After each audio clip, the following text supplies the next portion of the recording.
Buongiorno a tutti e ben ritrovati con Sveglia Trieste, dalle 7 alle 10 in vostra compagnia, prima ora dedicata alla rassegna stampa, a seguire gli ospiti. Oggi saremo assieme all'assessore comunale alle politiche sociali Massimo Tognolli nello spazio tra le 8 e le 9 e dalle 9 alle 10 torna a trovarci il dottor Dino Cafagna, esperto di storia e cultura triestina. Andiamo a leggere la pagina meteo per incominciare questa prima ora di lettura dei giornali con proprio le previsioni del tempo. La situazione generale sulla regione dopo il passaggio di un fronte nella notte tra martedì e mercoledì affluiranno in quota correnti sud-occidentali più fredde ma più secche e stabili, ancora umide invece negli strati medio-bassi. Venerdì in giornata affluiranno nuovamente in quota correnti da sud-ovest più umide. Per oggi, mercoledì 29 gennaio, cielo in prevalenza nuvoloso, forse anche coperto sull'alta pianura e sulle prealpi, con possibili foschie nelle ore notturne.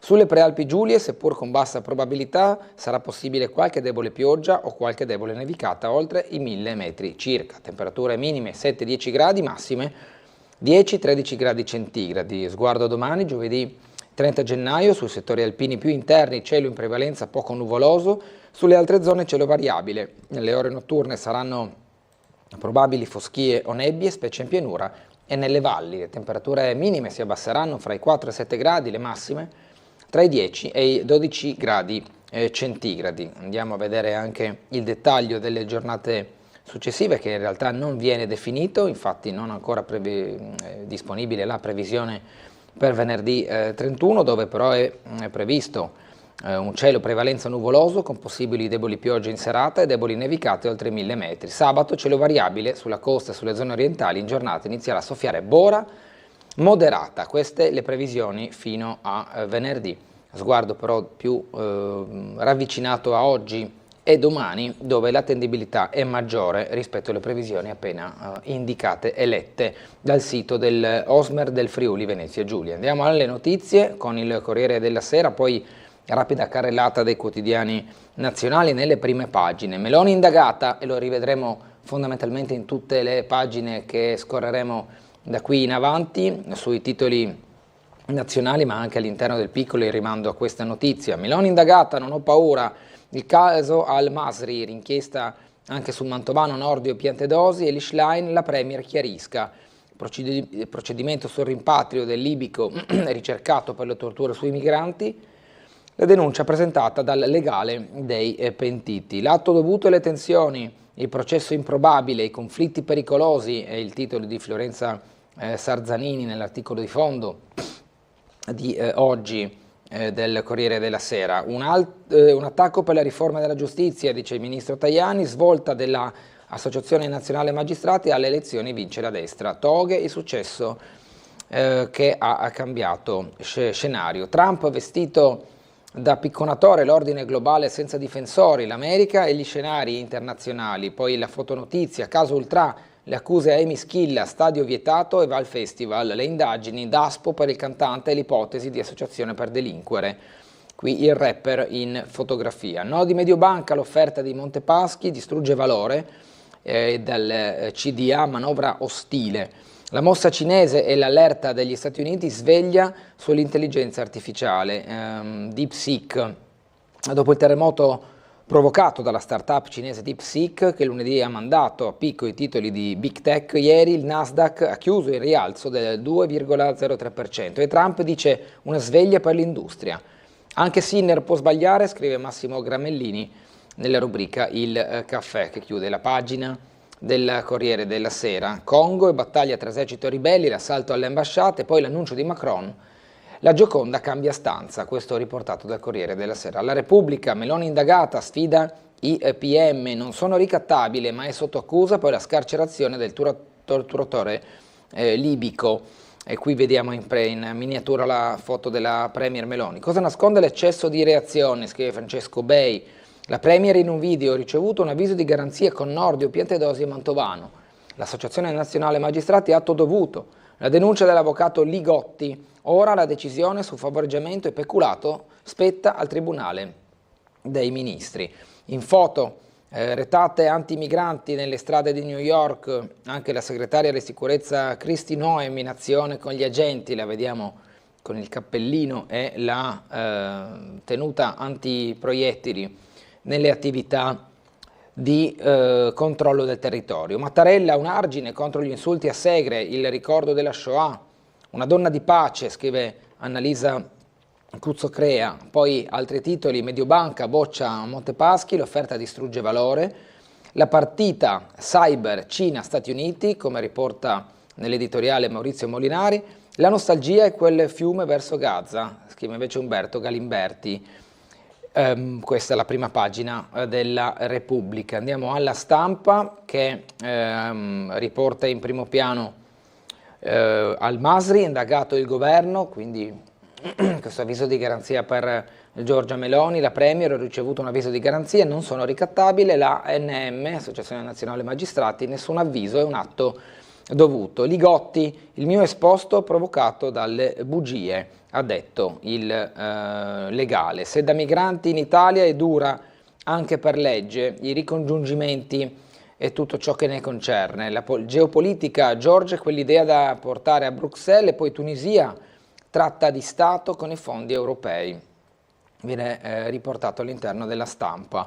La furia dei ribelli, il Congo nel sangue, nell'Africa partono degli scontri molto violenti, potere americano, Google e la geografia del vincitore, la segretaria agli interni Noem guida la caccia ai clandestini, la First Lady Melania fa business, qui la foto divisa in due tra le due donne menzionate. Non è una vendetta per le carriere separate, il commento sulla questione giustizia è il nodo che ancora non è stato sciolto all'interno del dialogo politico. Il Messaggero di Roma, Al-Masri, Meloni indagata ma non sono ricattabile, favoreggiamento e peculato per l'espulsione del libico, avviso anche a Piantedosi, Nordio e Mantovano dopo l'esposto dell'avvocato Ligotti.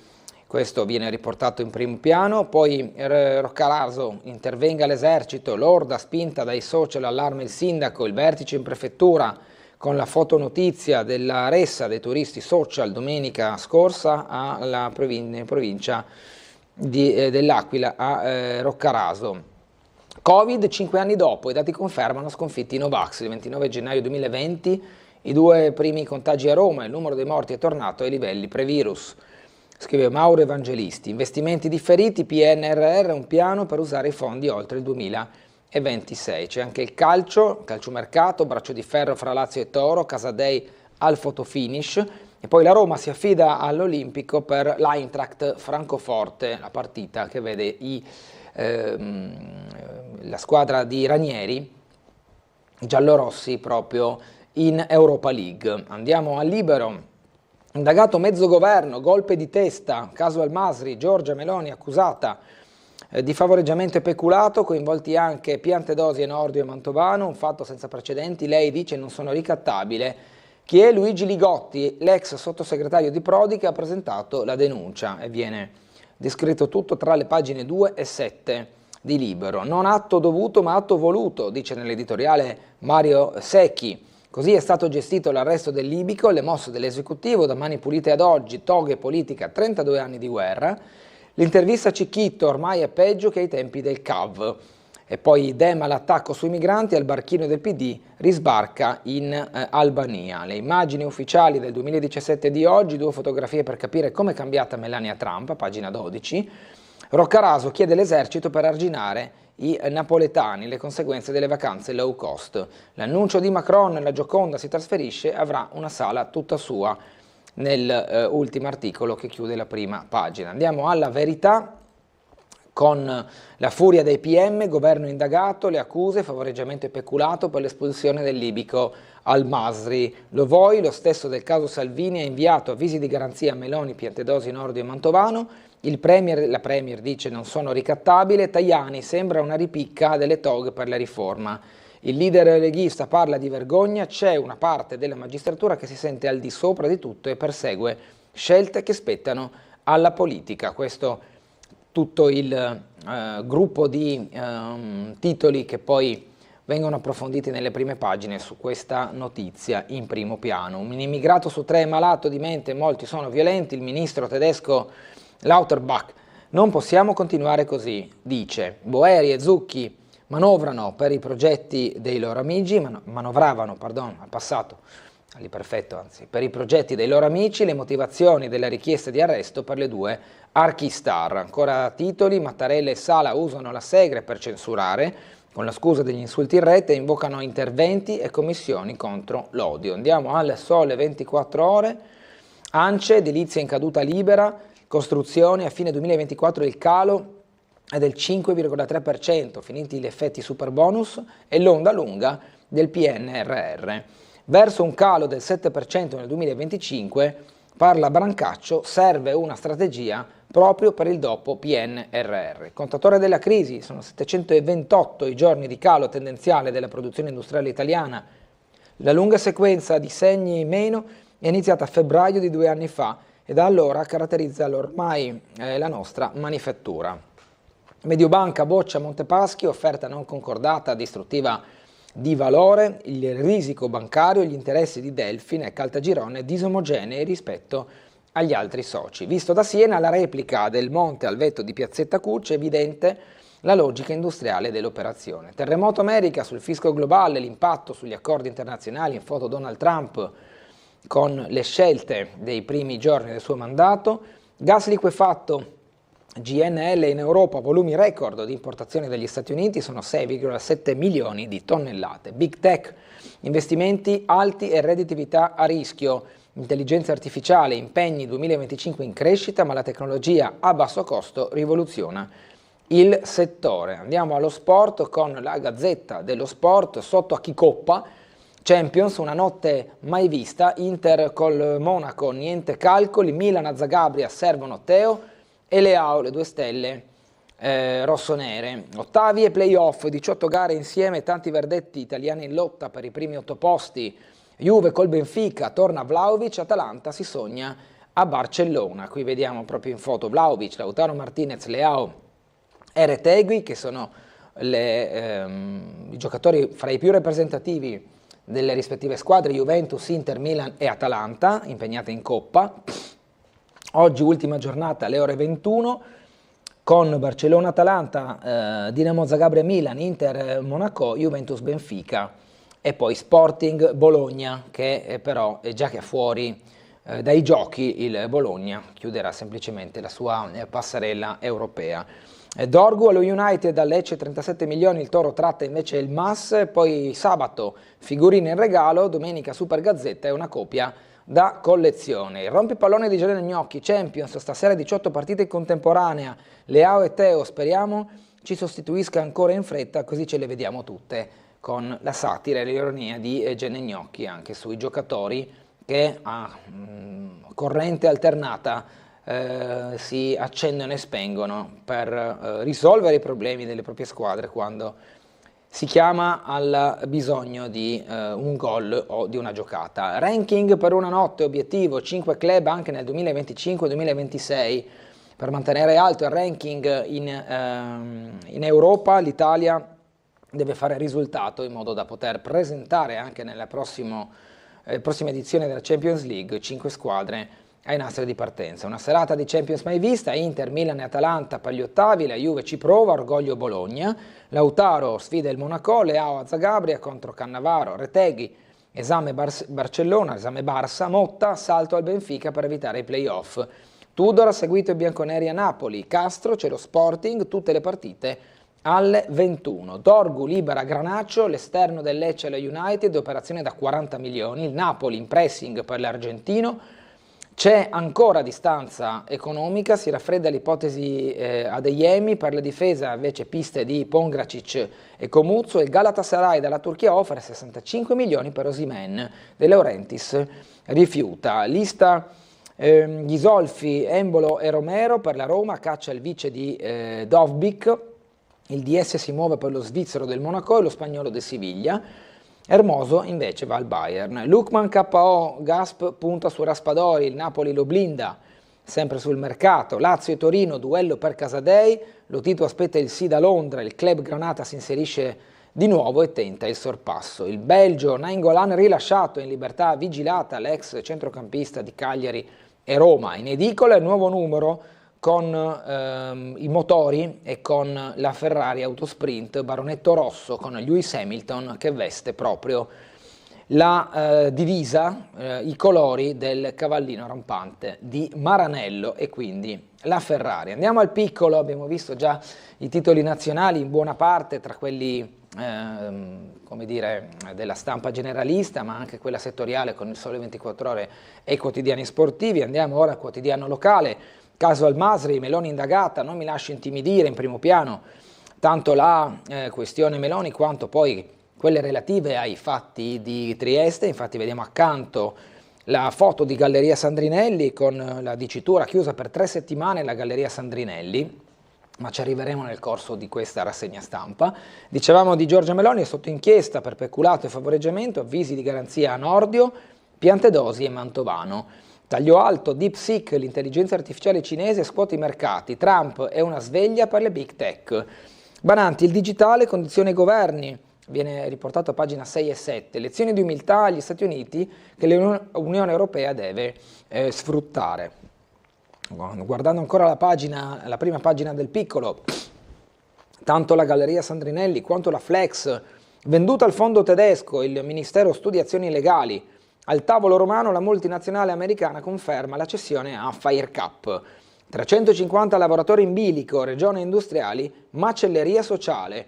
Così hanno espresso il loro disappunto ieri la regione e anche i sindacati. Il commento è un conflitto di cui il paese non ha bisogno, scrive Panarari, rispetto alla questione della Premier. Non diventi il cavallo di Troia del trumpismo, l'intervista a Mario Monti, proprio su questi temi di ultima ora. La condanna confermata, Don Piccoli verso il carcere, l'omicidio di Monsignor Rocco, lo vedremo a pagina 20, pignorato il castello in Austria del proprietario dell'area dell'ex fiera, l'imprenditore Mosser nei guai, e vedremo anche questo nel corso della rassegna stampa Sfogliando il Piccolo, ma anche ritornando su alcuni dei servizi andati in onda ieri nel nostro telegiornale che hanno proprio approfondito gli argomenti che vediamo in prima pagina, la Galleria Sandrinelli, la questione Flex, ma anche questa novità che riguarda l'imprenditore che ha rilevato l'ex fiera di Trieste, ma anche il centro commerciale Friuli a Tavagnacco, due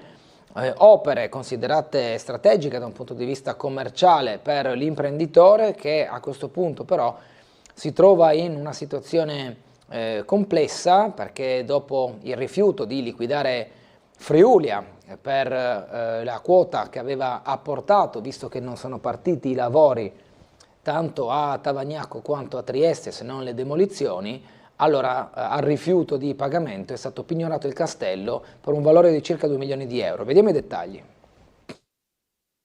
Il progetto di rilancio della ex fiera di Trieste rilevata dall'imprenditore austriaco Walter Moesser rischia di rimanere seriamente al palo. Il giornale online austriaco Kleine Zeitung oggi ha riportato la notizia del pignoramento di circa 2 milioni di euro attuato sui beni dell'imprenditore di Klagenfurt. In particolare la misura giudiziaria è legata all'operazione di rilancio del centro commerciale Friuli di Tavagnacco, noto come ex Berlusconi, rilevato da Moesser 6 anni fa attraverso la società Mid Holding. Davanti ai ritardi sulla riqualificazione, Friulia, la finanziaria regionale che partecipava con una quota di sostegno alla società di Moesser, ha chiesto di essere liquidata anche a fronte del fatto che, così si legge su Kleine Zeitung, non ci si era nemmeno avvicinati alla realizzazione del progetto. L'imprenditore non ha provveduto al pagamento non ritenendosi responsabile del ritardo, dando piuttosto colpa alla troppa burocrazia. Il passaggio successivo sono state le vie legali con la pronuncia del Tribunale di Trieste che ha disposto il pignoramento del castello di Saltenheim, la proprietà dove abita Moesser. A Trieste il complesso fieristico prevede un progetto da 60 milioni di euro su una superficie di 23.000 metri quadrati rilevata 6 anni fa, con la realizzazione di un'area polifunzionale con negozi ma anche con palestre, ristoranti, ambulatori medici e tanto verde. Secondo l'azienda di Moesser, l'imprenditore non ha problemi di liquidità e ha fatto ricorso contro la decisione del tribunale. C'è già una data sul calendario, l'udienza è fissata per il prossimo 27 febbraio. Sfogliamo ora il piccolo nelle sue prime pagine. Meloni indagata per il caso Al-Masri, favoreggiamento e peculato per il libico rimpatriato, vado avanti, dice, iscritti anche Nordio, Piantedosi e Mantovano. Salta l'informativa, l'opposizione insorge, Schlein e Conte, venga e lei in aula a riferire. La destra ANM vince le elezioni ma ora si rischia la spaccatura, la partita poi la presidenza del sindacato dei giudici.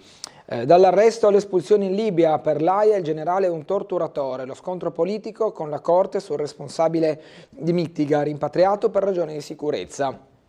Il tour in 3 paesi, il fermo a Torino, il rilascio e il ritorno a Tripoli. Qui vediamo in foto il generale libico Neyem Osama al-Masri Hasbish e in questo piccolo riquadro curato dall'ANSA i precedenti che hanno a che fare con questioni diplomatiche internazionali. Non c'è nulla di strano, l'iscrizione atto dovuto, dice l'avvocato Ligotti sull'avviso di garanzia inviato al primo ministro Meloni. Un conflitto di cui il paese non ha bisogno, è il commento di Panarari su questa ultima notizia che vediamo in prima pagina su tutti i quotidiani. L'allarme di Mattarella sul nazifascismo, la peste è spenta, l'infezione serpeggia, il Presidente della Repubblica ricorda la Shoah, poi difende Segre dopo gli insulti ricevuti, sono dolorosi e inaccettabili, e vediamo proprio Mattarella durante le celebrazioni del giorno della memoria al Quirinale. La senatrice a vita ha invitato i ragazzi a studiare la storia e a usare meno telefoni. Il disegno di legge Sala avverte sul Salva Milano in aula, ma i fatti e favori non è un liberi tutti. Ancora per chiudere la pagina, trasferiti 49 migranti nel centro in Albania, in 5 tornano in Italia, la nave Cassiopea, e poi il muro di Sant'Anché, lascerò il ministero solo se lo vuole Giorgia Meloni, così riferisce Sant'Anché. Noi ci trasferiamo al collegamento con la sala operativa della polizia locale per il consueto punto riguardo alle segnalazioni della nottata e a ciò che c'è in agenda per quanto riguarda oggi, mercoledì 29 gennaio. Buongiorno all'ispettore capo della Polizia Locale Roberto Leonardi che ci aspetta. Sì, salve, buongiorno. Dunque, oggi dovrebbe essere una mattinata tranquilla, cose particolari che riguardano la viabilità non ve ne sono, abbiamo solo una cosa in rotonda del boschetto per il taglio di un albero, ma comunque la nostra pattuglia è presente sul posto, come abbiamo anche dell'assistenza per delle prove degli asfalti sulla via di Grignano, anche la nostra pattuglia presente sul posto. Altre cose le ripetono che riguardano la viabilità ordinaria, nulla di particolare, c'è sempre la chiusura della via del Viano, ancora chiusa, e per il resto nulla di particolare, perché mi sembra che anche le condizioni meteorologiche siano notevolmente migliorate nella giornata di oggi. Via del Viano potrebbe riaprire oggi o non è ancora data la norma? Non ne abbiamo la più pallida idea, anche perché ieri non era sicuramente la giornata ideale per aprirla vista la precipitazione, perciò dipende dal cantiere, se lo sapremo informeremo quanto prima tutti quanti. Bene, grazie all'ispettore Leonardi. Niente, si figuri, grazie, salve, buona giornata. E buon lavoro a lei colleghi. Torniamo al piccolo, Monti, Meloni non diventi il cavallo di Troia del trumpismo, l'ex premier sulle mosse del capo del governo. Come italiano mi fa piacere che intrattenga un buon rapporto con Washington, spero sia la cerniera e non la lama che spacca in due l'Unione Europea, così Mario Monti. Andiamo alle pagine successive. DeepSeek, l'intelligenza artificiale cinese scuote i mercati, Trump svegliamoci, il tycoon alle big tech e la prova che non serve spendere tutti quei soldi, e il garante italiano chiede chiarimenti alla startup sui dati e sulla privacy. Andiamo a leggere più nel dettaglio. Il chatbot open source cinese sta facendo concorrenza ai giganti della Silicon Valley. Il primato statunitense deve fare i conti con la concorrenza in arrivo da Oriente, che può contare su costi dimezzati, e quindi alle già note piattaforme si aggiunge anche quella cinese. Benanti, il digitale condiziona i governi e l'intelligenza artificiale complica il quadro.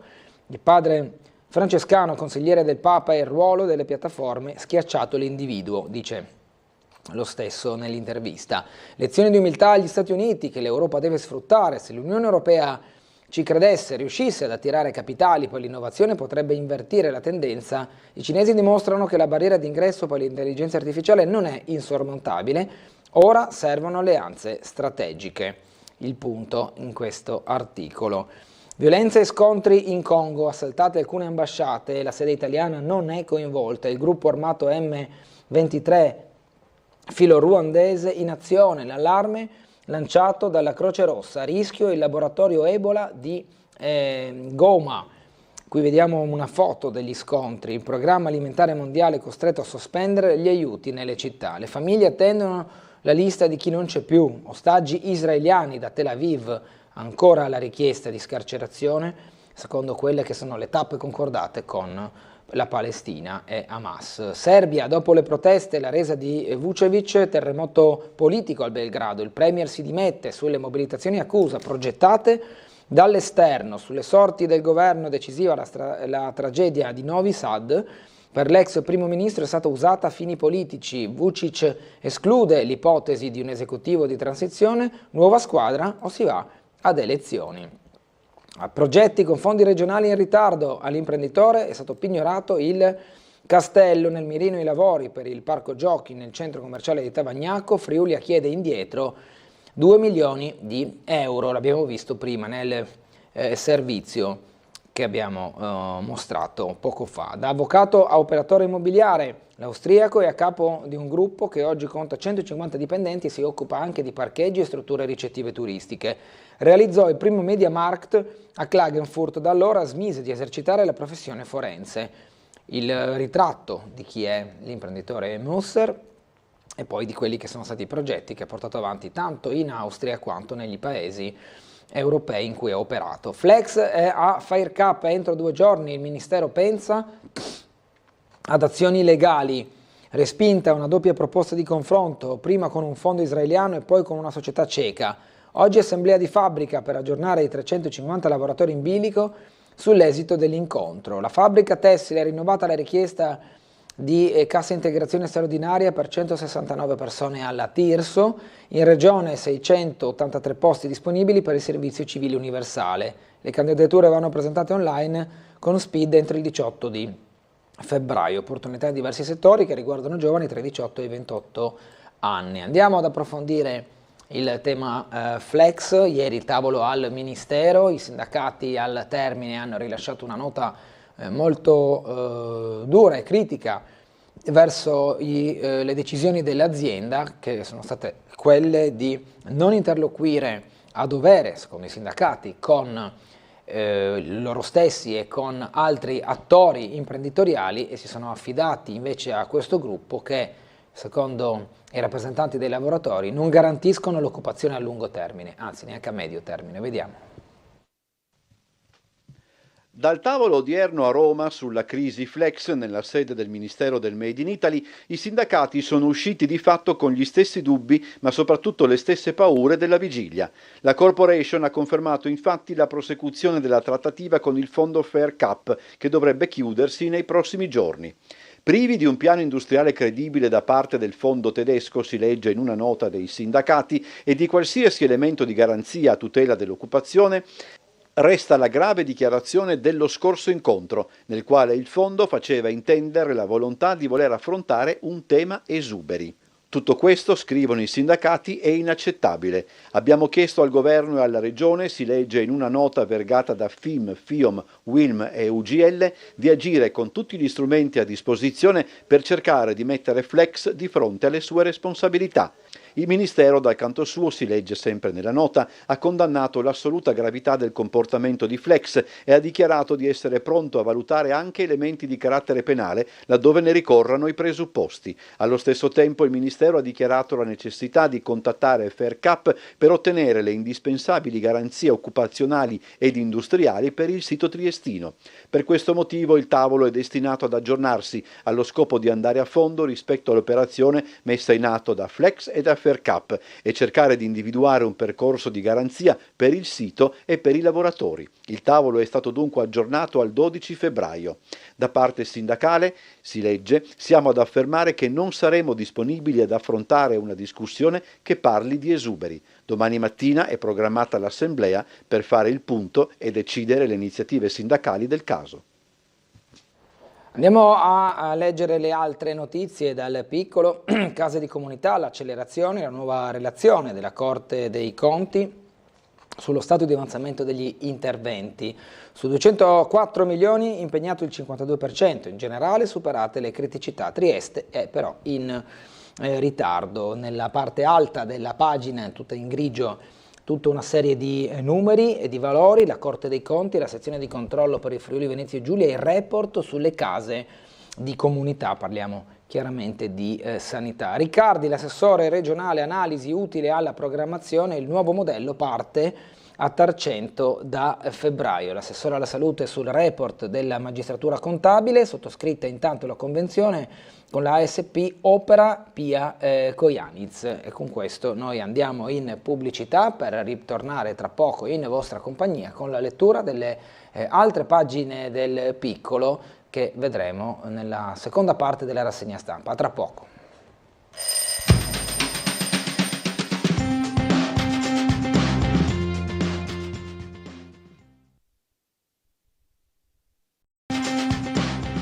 Trovati con Sveglia Trieste, noi proseguiamo con la rassegna stampa di questa mattina dal Piccolo. Famiglia intossicata, tragedia a Forni di Sopra, morto anche il marito, non ce l'ha fatta. Maurizio Chisciotti, ricoverato dal 26 di dicembre, giorno dell'incidente in cui perse la vita sua moglie. Il 73enne era attivo nel terzo settore aiutando l'associazione Casa del Volontariato. Una triste notizia per questa famiglia, proprio spezzata dal monossido di carbonio e quindi da questa intossicazione che viene poi riportata adesso anche con la triste notizia della morte dell'uomo. Andiamo a un altro argomento con il progetto presentato ieri nella sede dell'assessorato ambiente ed energia, al via Undersea, un monitoraggio di rumori subacquei in tutto l'Adriatico. ARPA Friuli Venezia Giulia sarà attiva nel Golfo di Trieste con 2 apparecchiature nuove. L'assessore Scocimarro, che adesso andiamo a sentire, ha detto l'agenzia è pioniera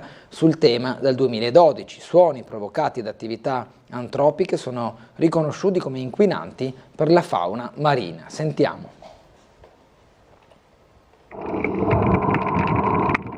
Dal 2012 l'ARPA ha avviato un monitoraggio del clima acustico subacqueo, attività pionieristica che ha permesso all'agenzia di acquisire un'importante competenza tecnica. Ora parte una nuova campagna utilizzando strumentazione all'avanguardia in 2 aree chiave: la zona centrale del Golfo di Trieste, caratterizzata da una maggiore presenza di attività antropiche, e l'area marina protetta di Miramare. Siamo stati pionieri nel 2012 a portare questa sensibilità ambientale nel sottomarina, appunto, e quindi adesso andiamo in pratica a mettere dei sensori, dei rivelatori di inquinamento acustico nel Golfo di Trieste, ovviamente, e anche di competenza, essendo anche un accordo con la Croazia, a tutto l'Adriatico. Quindi andremo a monitorare quali sono le fonti di inquinamento acustico che vanno a incidere ovviamente sui pesci, sulla biodiversità e quant'altro, per andare appunto a migliorare questo, quindi capire quali saranno le fonti acustiche più sensibili che vanno a impattare nel nostro mare Adriatico. Questo progetto Undersea sotto il mare, no? Noi ci occupiamo di monitorare il rumore. Questa è una nuova branca emersa da questi ultimi anni.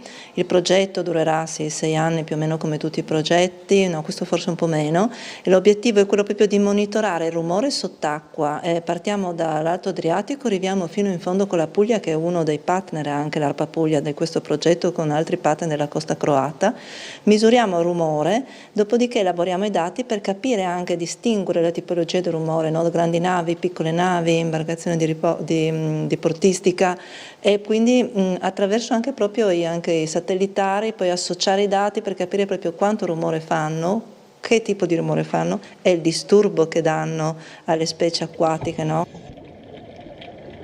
E nella stessa pagina c'è un altro argomento, piano oncologico. Oggi il parere, seduta d'aula poi il 3 febbraio in Consiglio regionale. Dopo una lunga pausa natalizia rientra nel vivo oggi l'attività istituzionale del Consiglio regionale. Si parte con 2 commissioni, la seconda, quella del lavoro, e la terza, quella della salute. Gli occhi sono puntati su quest'ultima al Viale 14 perché sarà chiamata a dare un parere sul piano della rete oncologica regionale 2025-2027, all'origine di molte fibrillazioni in maggioranza. Ieri poi in una capigruppo è stato definito il calendario delle sedute di aula. Il prossimo appuntamento è il 3 febbraio, poi una sessione il 25 e 26 febbraio e un'altra il 18, 19 e 20 marzo.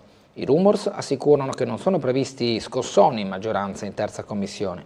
D'altro canto l'intesa è già stata trovata al Consiglio delle Autonomie Locali, cosiddetto CAL, dove il piano della rete oncologica regionale è passato, pur con il no di Gorizia e Mossa e le astensioni di Udine, Latisana e San Canzian d'Isonzo. Non sembra ci siano i presupposti per nuovi strappi. Tuttavia, in questa partita le rivendicazioni territoriali pesano parecchio. Una di queste le ha espresse il sindaco di Gorizia, Rodolfo Ziberna, proprio che ha dichiarato il suo no al piano oncologico presentato. Sentiamo.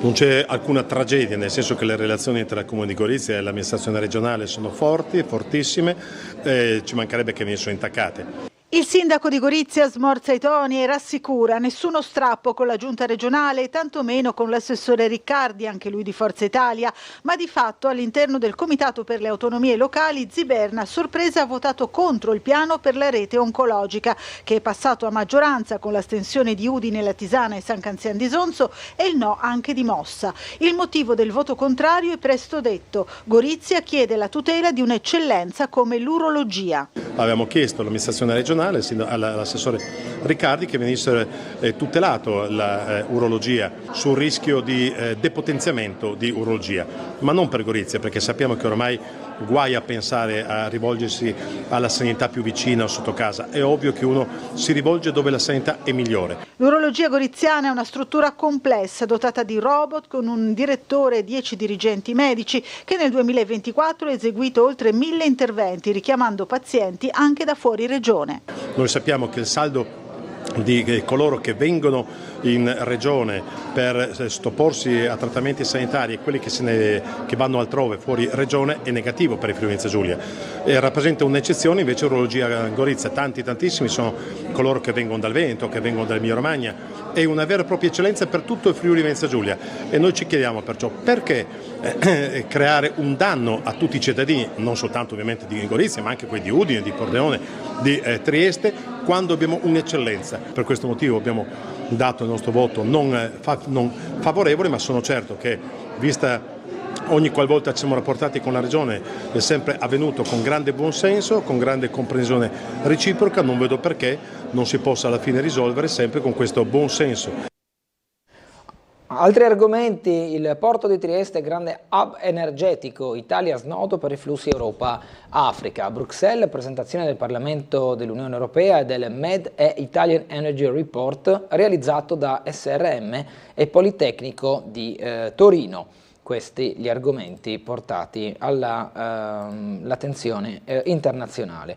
Andiamo a vedere la pagina di Trieste, Galleria Sandrinelli, via i lavori, tunnel chiuso per 3 settimane. Da lunedì il cantiere a Cegas, poi stop al traffico dal 7 al 28 febbraio, deroga per il trasporto pubblico locale tra le piazze Goldoni e Sansovino ad attuare il risanamento della condotta idrica.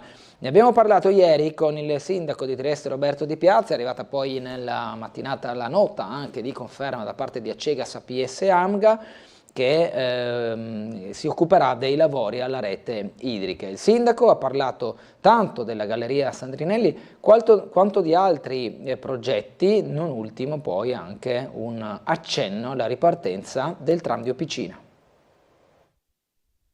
È stata fitta l'agenda del sindaco di Piazza questa mattina con una serie di riunioni necessarie per risolvere alcuni problemi, tra nuovi e altri già nel programma della Giunta. Il primo in ordine di tempo riguarda la Galleria Sandrinelli. Di Piazza conferma che dal giorno 3 febbraio e per 25 giorni il passaggio sarà chiuso per lavori alla rete idrica in capo ad Acegas APS Amga. Devono cambiare i tubi dell'acqua perché ci sono dei spandimenti folli ormai, eccetera. Allora Sandrinelli dal 3 per 25 giorni sarà chiusa. Passeranno solo gli autobus, naturalmente ci saranno i movieri e cercheremo di sopportare questo momento un più difficile. Restando in zona, il sindaco punta verso Piazza Goldoni e all'abbattimento del muro. Quando hanno fatto il progetto c'era un muro di 6 metri e l'avevo fatto, ti ricordi, l'avevo fatto tagliare a metà. Adesso lo togliamo perché dice lo spaccio di droga. L'altro giorno ero lì, potevo pizzicarli questi che spacciatori perché li vedi che si guardano in giro, insomma. Allora togliamo il muro e così la Piazza Goldoni sarà più libera. Punto sulla viabilità dei mezzi pesanti. Aspettando i lavori ai ponti verde e bianco, il primo cittadino pensa a diverse soluzioni per il transito dei tir da Porto Vecchio. I tir di Porto Vecchio, sai che abbiamo questo benedetto ponte, che Beltrame stamattina alle 8 eravamo al telefono e sta portando avanti l'esecutivo, fatto l'esecutivo alla gara, e finalmente arriveremo anche alla cosa. La bretella, tento di non chiudere la bretella da Largo Santos, perché sai quella bretella che porta dietro, ma anche lì è pieno di cantieri sul Porto Vecchio. Poi l'acquario, il cui rilancio è frenato da un problema tecnico. Dobbiamo pompare l'acqua del mare. Pompando l'acqua del mare si formano delle calcificazioni eccetera che naturalmente non mi consentono dopo poco tempo all'acqua di entrare e di fare tutto il ricambio. E allora ho detto troveremo un sistema, insomma, però non abbiamo trovato il sistema. Abbiamo preso questo ingegnere da Genova, sai che a Genova c'è un acquario mai visto, vediamo se questo riesce a risolvermi il problema. Per ultimo, ma non per importanza anzi, il tram di Opicina. Questo sabato ci si potrebbe aspettare una lieta sorpresa, magari a servizio non completo, ma dovrebbe essere la volta buona. Il tram ormai parte, mentre prima la responsabilità era del sindaco, che è tutto dire, però adesso se non parte all'1 ma parte.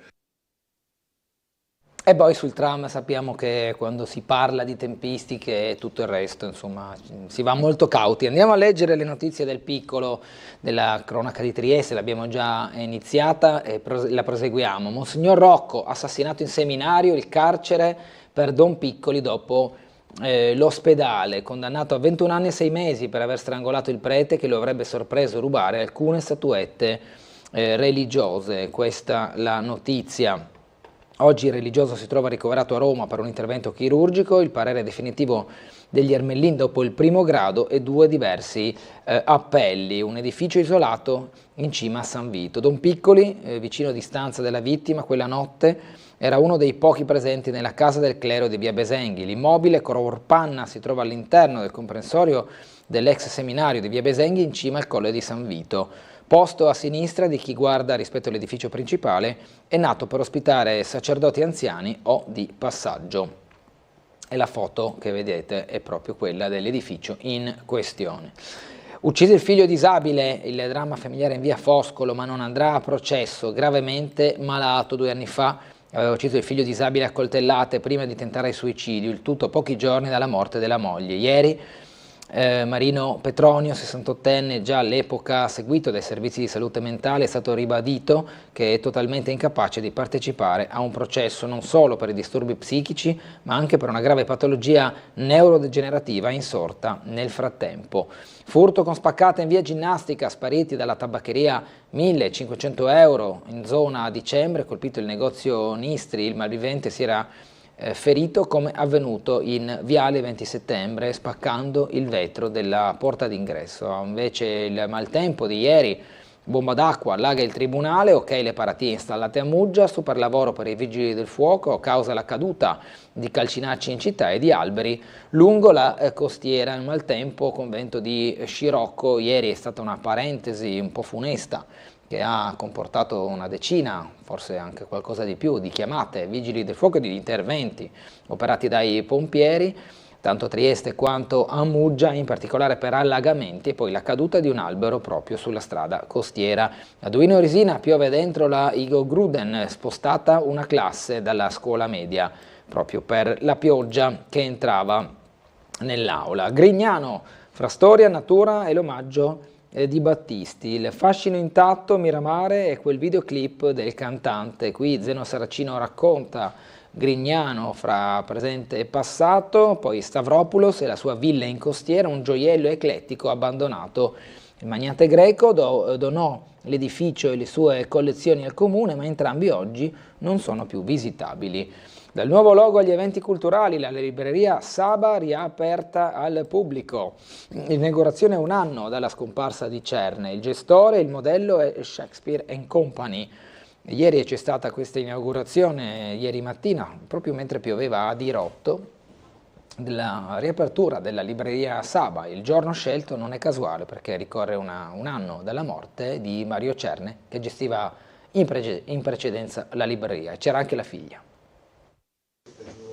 Ad 1 anno esatto dalla scomparsa del suo storico gestore Mario Cerne, dopo un restauro curato dall'architetto Aulo Guagnini per conto della comunità ebraica proprietaria dell'immobile, la libreria antiquaria Umberto Saba riapre al pubblico con un nuovo gestore, Massimo Battista. Uno spazio culturale importante, un monumento della cultura triestina, non solo per i triestini ma anche per i turisti.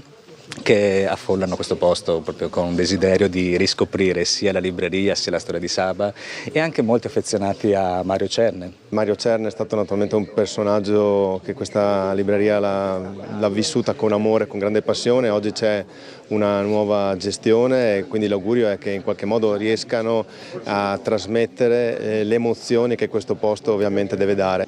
L'attività di libreria antiquaria proseguirà dunque, ma affiancata dalla vendita di una limitata proposta di autori locali contemporanei. Gli eredi di Mario Cerne restano proprietari della libreria. In futuro l'assetto societario potrebbe ampliarsi. E siamo veramente felici di dire che la libreria riprenderà quel filo del discorso commerciale che ha sempre avuto e che l'ha rese anche un punto di riferimento intellettuale e culturale per la comunità di Trieste e certamente per i vari turisti e visitatori transitori. Un luogo di cui la città si riappropria, un luogo splendido, magico, che ha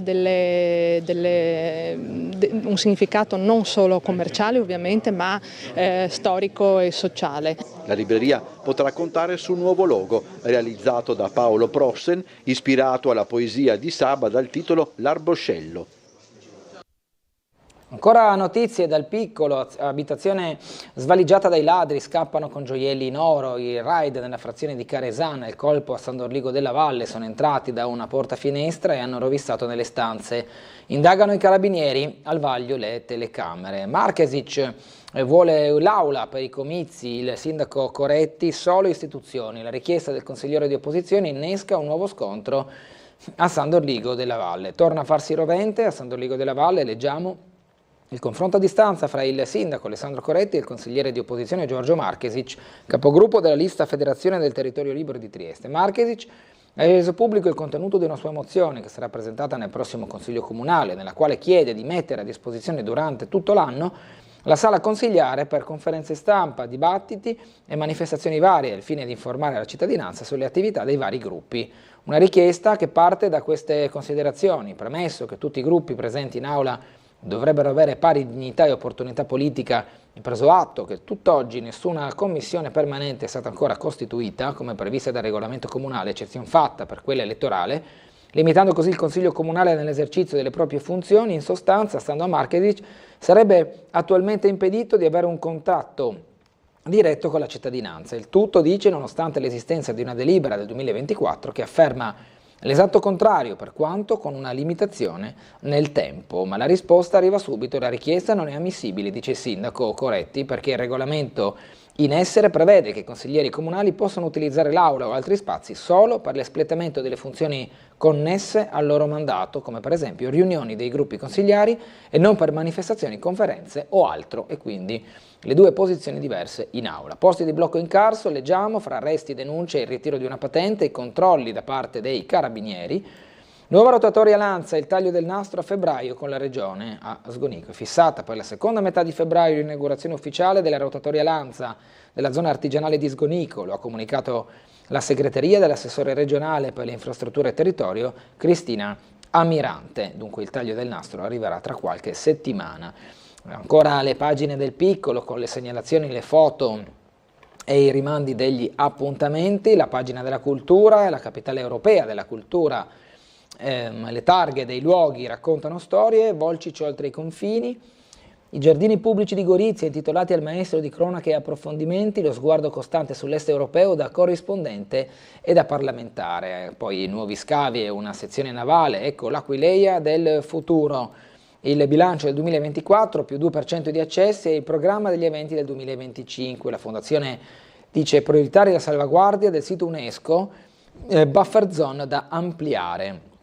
Nella stessa pagina la musica, la SAD chiude a Padova il tour d'inverno, poi largo anche ai lavori da solisti. Noi invece ci concentriamo su un rione, quello di Altura, dove ieri il Partito Democratico ha organizzato una conferenza stampa proprio per risollevare il tema del rione, dell'abbandono progressivo e le lamentele dei residenti. Sentiamo.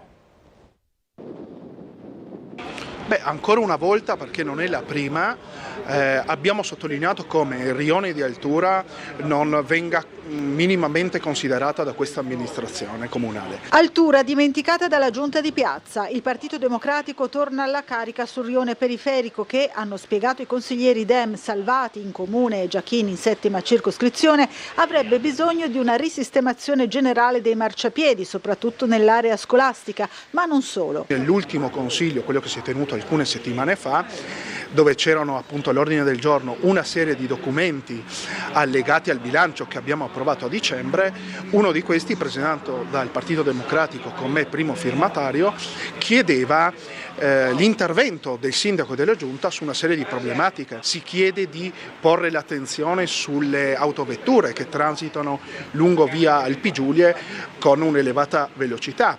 Si chiede per l'appunto anche relativamente alla presenza di ratti di procedere a una deratizzazione. Quello che è scandaloso è che anche in quella sede nessuno è intervenuto e si è bocciato in maniera unanime da parte della maggioranza anche questa nostra proposta. In conferenza stampa anche alcuni residenti che hanno lamentato il disinteresse dell'amministrazione anche nelle piccole cose, come spiega il consigliere Giachini. Anche le piccole cose che sono state proposte in circoscrizione, spesso votate tra l'altro dalla maggioranza in circoscrizione, quindi anche della maggioranza di governo, se vogliamo, sono state poi non prese in carico o semplicemente rifiutate dal comune. Parliamo di marciapiedi che sono in condizioni veramente fatiscenti e pericolosi, ad altre piccole proposte come la casetta dell'acqua che da anni il Partito Democratico chiede, che non è mai stata realizzata, mentre è presente in tanti altri rioni della città. Allora, andiamo a leggere anche le pagine sportive. Scontro diretto, sabato Trieste ospita Tortona, rivale in chiave playoff all'andata, si imposero i biancorossi. Coach Christian vuole il bis, qui in foto Jarod Jutov in un'azione di gara. La squadra di De Raffaele, sconfitta in Germania, l'avversaria in coppa con il coach in miniatura, dal mezzo secolo di Ghecca al ricordo di Praia, scrive Alberto Martellossi in quello spazio che abbiamo appena visto. Innesto in mediana, mancano solo le firme per l'arrivo alla Triestina di Ionita. Il centrocampista del Lecco ha giocato in Serie A e in Serie B ed è stato proprio avversario della Triestina in queste ultime, anzi nell'ultima giornata di campionato allo stadio Rocco, e effettivamente è stato giocatore anche di uno dei migliori del Lecco nel pareggio che è maturato proprio domenica pomeriggio, e lo vediamo in azione proprio in una foto di domenica mentre è alla caccia ed in marcatura di Cristian D'Urso qui col pallone tra i piedi. L'ex Bordin e Tedino scuotono la zona calda, Novara perde 2 punti, l'ultima giornata nel girone A ha segnato il risveglio delle squadre più attardate. Qui in foto l'ex alabardato Roberto Bordino ora sulla panchina del Caldiero Terme. L'incontro, la lezione a Muggia di Filippo Galli, 3 ricordi, esperienze e nuove idee con la maglia e la sciarpa della Triestina. Andiamo alla pagina seguente, Orchette, sfida alla Briz Nuoto, chance per salire al 3° posto. Oggi a Catania la squadra di coach Zizza strafavorita contro le siciliane. Vogliamo il bottino pieno, ma tanta attenzione ai cali di concentrazione. Tutta l'eccellenza oggi in campo, il Clue Muggia 1967 Codroipo per il calcio dilettanti, per il basket, Jadran stasera il derby a Romans di Esonzo contro la Dinamo Gorizia, e poi per judo trofeo Alpe Adria Udine, Triestini però fuori dal podio. La notte dei verdetti in Champions League, siamo al calcio, 4 italiane subito agli ottavi, la Juve ha solo uno spiraglio, all'Inter basta un punto, Milan e Atalanta col destino tra le mani. Sorteggio a coppie per determinare le gare dei playoff, questo dice il regolamento. Motta deve battere il Benfica e sperare che non vincano 10 delle 12 dalla quinta al 16° posto. Gasperini per l'Atalanta a Barcellona non avrà Lukman e solo la vittoria gli garantisce il passaggio. Questo il programma, lo vediamo di lato con tutte le partite in programma oggi alle 21, una giornata molto densa. L'incontro al Quirinale col presidente Mattarella senza l'affaticato Sinner, i medici consigliano il forfait al numero 1, e poi Morata e Alice di nuovo vicini su Instagram, più gossip che altro con il calciatore che torna con la sua fidanzata. Questo è tutto per quanto riguarda lo sport e quindi anche il piccolo. Sto appurando una notizia che mi lascia anche personalmente molto triste, ovvero mi comunicano i colleghi del suo partito, di Fratelli d'Italia, che è venuto a mancare in queste ore il presidente della circoscrizione Paolo Perini. È stato anche molto spesso nostro ospite qui a Sveglia Trieste, anche a Ring, combatteva con una brutta malattia e quindi le condoglianze alla famiglia per la scomparsa del presidente della quinta circoscrizione Paolo Perini, della sesta forse circoscrizione, sì, Paolo Perini di Fratelli d'Italia. Danno notizia i colleghi proprio dei Fratelli d'Italia tra comune e circoscrizione in questo momento. Leggo dei messaggi di cordoglio anche sui social, quindi insomma un abbraccio alla famiglia, anche se insomma, non la conosco, ma ho conosciuto Paolo Perini, devo dire una persona veramente squisita, molto educata, molto intelligente, molto buona. Noi ci fermiamo per la pubblicità, torneremo tra poco in compagnia dell'assessore Tognolli.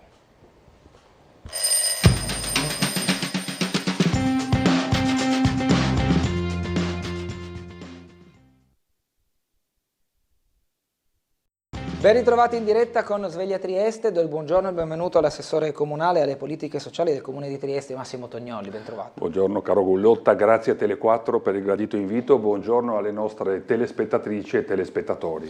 Abbiamo letto questa brutta notizia che ha a che fare con un consigliere circoscrizionale molto impegnato nella sua circoscrizione, nonché anche presidente nel gruppo di Fratelli d'Italia, che oggi è in lutto per la scomparsa di Paolo Perini. Purtroppo sì, desidero esprimere le mie più sentite condoglianze alla famiglia dell'amico Paolo Perini e a tutto il gruppo di Fratelli d'Italia. Presidente della sesta circoscrizione, io ricordo di aver parlato con lui qualche giorno fa, proprio per organizzare la serata di ieri sera, della quale poi parleremo, e quindi ha lavorato davvero fino all'ultimo con uno spirito davvero commovente. Condoglianze davvero alla famiglia e al gruppo di Fratelli d'Italia.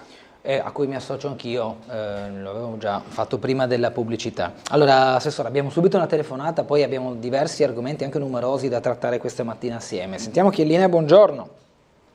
Buongiorno dottor Gullotta, a lei il suo ospite.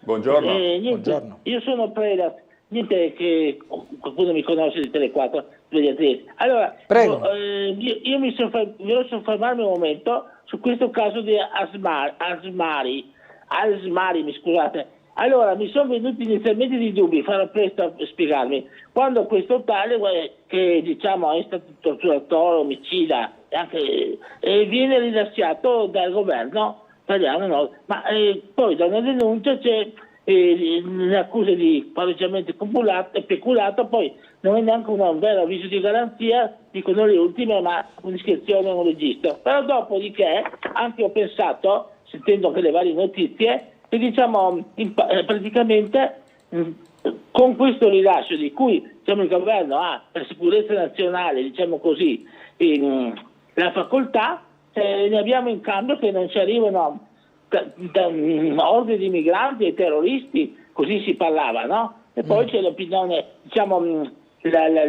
l'opposizione che dice le sue, che non è così. Insomma, io non so voi che idea avete, se vi interessa, no, anche il consigliere Tognolli, insomma.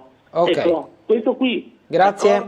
Grazie a voi. Grazie Prelas. Il telespettatore va sui temi di stretta attualità nazionale, su questo avviso di garanzia alla Presidente Meloni. Certo, guardi, io gli rispondo in questo modo. Io lavoro 24 ore al giorno per le politiche sociali del Comune di Trieste e mi dedico anima, corpo e cuore a questo argomento. Poi, come tutti i cittadini, leggo i giornali, mi informo, però nella mia veste di assessore preferisco davvero parlare dei temi del sociale che, credetemi, sono davvero tanti. Sì, ora ne parliamo. Chiedo alla regia, anche il quotidiano Il Piccolo riporta la notizia della morte di Paolo Perini.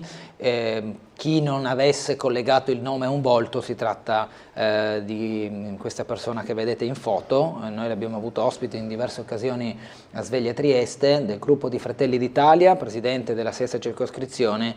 Era da tempo che soffriva di una grave malattia per cui ha combattuto a lungo e ha sempre dimostrato un atteggiamento anche positivo, mai rassegnato, anche quando era qui nostro ospite, sebbene avesse avuto magari giornate difficili, le affrontava comunque con molto coraggio, quindi ulteriormente un abbraccio alla famiglia per questa triste scomparsa. E quindi qui vediamo anche la notizia riportata dal quotidiano locale. Assessore, noi invece andiamo ad altri argomenti.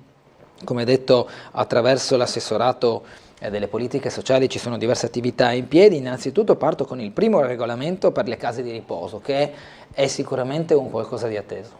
Certo, non ti nascondo che non è facile passare da un tema all'altro, ma ritengo che poi rispettare la memoria di Paolo sia anche questo. Io ho avuto modo, come dicevo prima, di sentire Paolo pochi giorni fa e abbiamo parlato proprio dell'organizzazione della serata di ieri sera.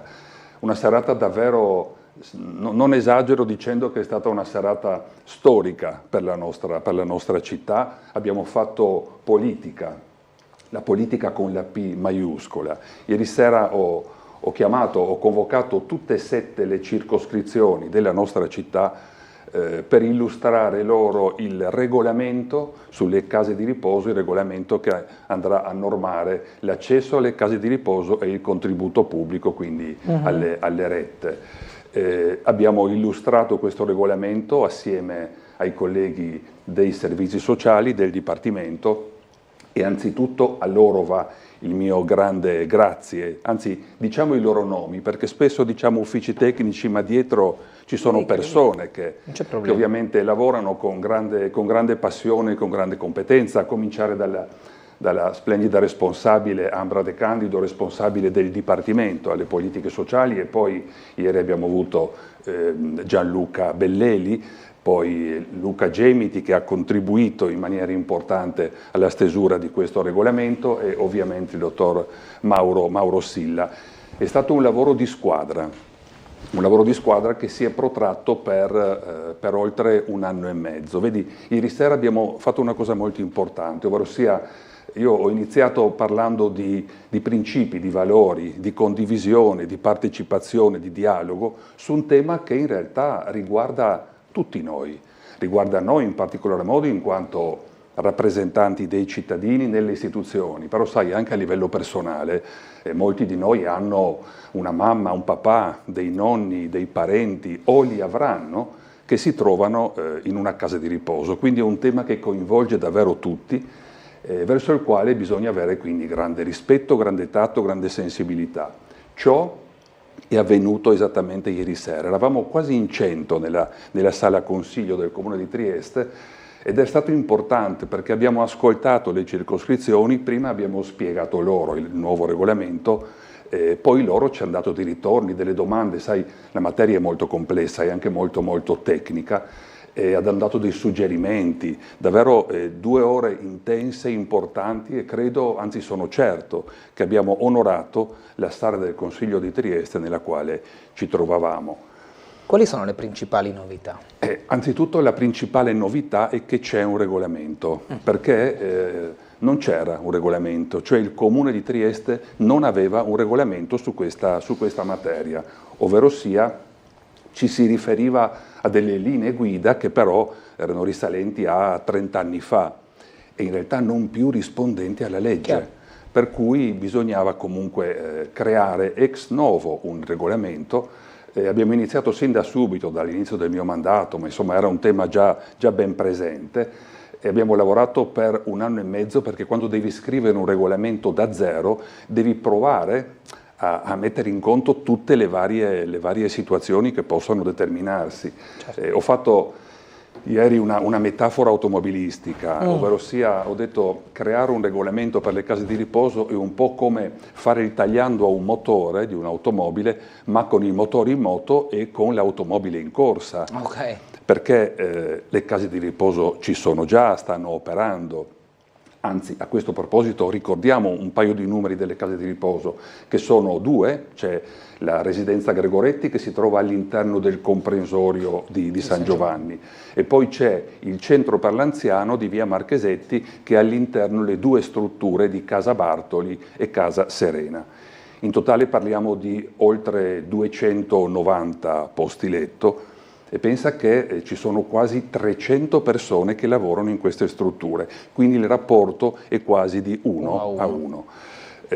Parliamo anche di importi, l'investimento del Comune di Trieste nell'ambito delle residenze per anziani è quasi di 14 milioni di euro l'anno, quindi una grande attenzione, giustamente una grande attenzione a questo tema. Mancava quindi un regolamento e quindi l'abbiamo scritto, introducendo delle norme e anche alcune novità proprio perché questo regolamento deve rispondere a delle normative di legge. La prima che vorrei ricordare, direi quella più importante, è l'introduzione dell'ISEE. In passato l'accesso alle case di riposo e la determinazione della retta, in passato e anche in realtà fino ad oggi, veniva calcolato sulla base del reddito soprattutto della persona e poi anche del grado della gravità dello stato di salute, è determinato dalla scheda Valgraf. Quindi questi 2 erano un po' i principali punti di riferimento. È chiaro che con l'ISEE sociosanitario residenziale invece il profilo economico-patrimoniale della persona è molto più preciso, molto più completo. Ricordo ad esempio che mentre se tu guardi il reddito leggi un elemento solo, con l'ISEE verifichi anche eventualmente se ci sono delle giacenze in banca ad esempio, oppure quindi valori mobiliari oppure valori immobiliari e di conseguenza l'eventuale proprietà di immobili, di case, di appartamenti. Per cui, come dire, è molto più ampia e molto più precisa la visione, quindi riusciamo a capire meglio la situazione economica delle persone. La difficoltà ovviamente risiede nel fatto che va sovrapposto un nuovo regolamento su una situazione già esistente con regole che sono diverse, quindi questa è stata la nostra attenzione, fare in modo che le differenze tra il prima e il dopo siano minime e non ricadano ovviamente sulle persone, quindi questo è il grande lavoro e anche per questa ragione ci sarà un periodo di una fase transitoria in modo che il nuovo regolamento possa entrare in vigore ma essere attivato in maniera graduale e quindi insomma con grande attenzione alle persone che sono attualmente ospiti delle case di riposo. Quindi la serata di ieri è stata davvero eccellente per lo spirito che si è vissuto e direi che, ricordo perché è cronaca, si è conclusa con un applauso da parte di tutti e con il mio applauso verso tutte le circoscrizioni che hanno davvero rispettato con tatto e sensibilità questo tema. Grazie davvero. Abbiamo un'altra telefonata, sentiamola, buongiorno. Buongiorno. Prego. Allora, dico dico quella di dir la mia su quanto riguarda Federica e Esaia. Per conto mio, ha diritto tutti e 2 di candidarsi di nuovo. Se c'è altri pretendenti che si presentano pure, però alla fine è la parola che spetta agli elettori. Siete d'accordo con me? Tognoli, terzo mandato, questo è il tema. Non dirò mai che sono assolutamente favorevole al terzo mandato da parte del nostro Presidente Federica, che ha operato e sta operando in maniera davvero importante e meravigliosa, quindi non dirò mai che sono assolutamente favorevole al suo terzo mandato. Bene, le volevo introdurre un altro argomento, grazie intanto a chi ha telefonato. Il Comune di Trieste si occupa, e immagino che sia una gestione molto complessa, dei minori stranieri non accompagnati che proprio vengono sul territorio comunale. A che punto siamo? Qual è la situazione? Si riesce a gestire un qualcosa di incontrollabile? Ci fa una panoramica? Altro tema di estrema complessità e anche dal punto di vista emotivo molto coinvolgente, perché ricordiamoci che parliamo di ragazzi, parliamo di minori, i quali autodichiarano la loro età, la loro minore età, ma insomma parliamo di ragazzi, persone che vengono da lontano, vengono rintracciate nel comune di Trieste, ma provengono anche da Afghanistan, da Pakistan, spesso hanno camminato per mesi, qualche volta anche per anni, prima di raggiungere il nostro comune. Sono tanti, anche se vorrei dare qualche numero, qualche dato, sono in netta diminuzione rispetto al passato. Nel 2023 ci sono stati 1014 rintracci, cioè 1014 ragazzi che sono stati rintracciati nel nostro comune dalle forze dell'ordine. Nel 2024 questo numero è sceso a 696, quindi circa un 30% in meno, credo diminuzione riconducibile alla sospensione del Trattato di Schengen. Ricordiamo anche che poi una buona parte di questi ragazzi non rimangono nei centri di accoglienza, ma li abbandonano, vanno via, scappano, anche se in realtà poi non è coercitiva la loro presenza, e anche nel 2024 quasi la metà sono scappati, se ne sono andati. In questo momento noi ne abbiamo 275 all'interno dei nostri centri di accoglienza.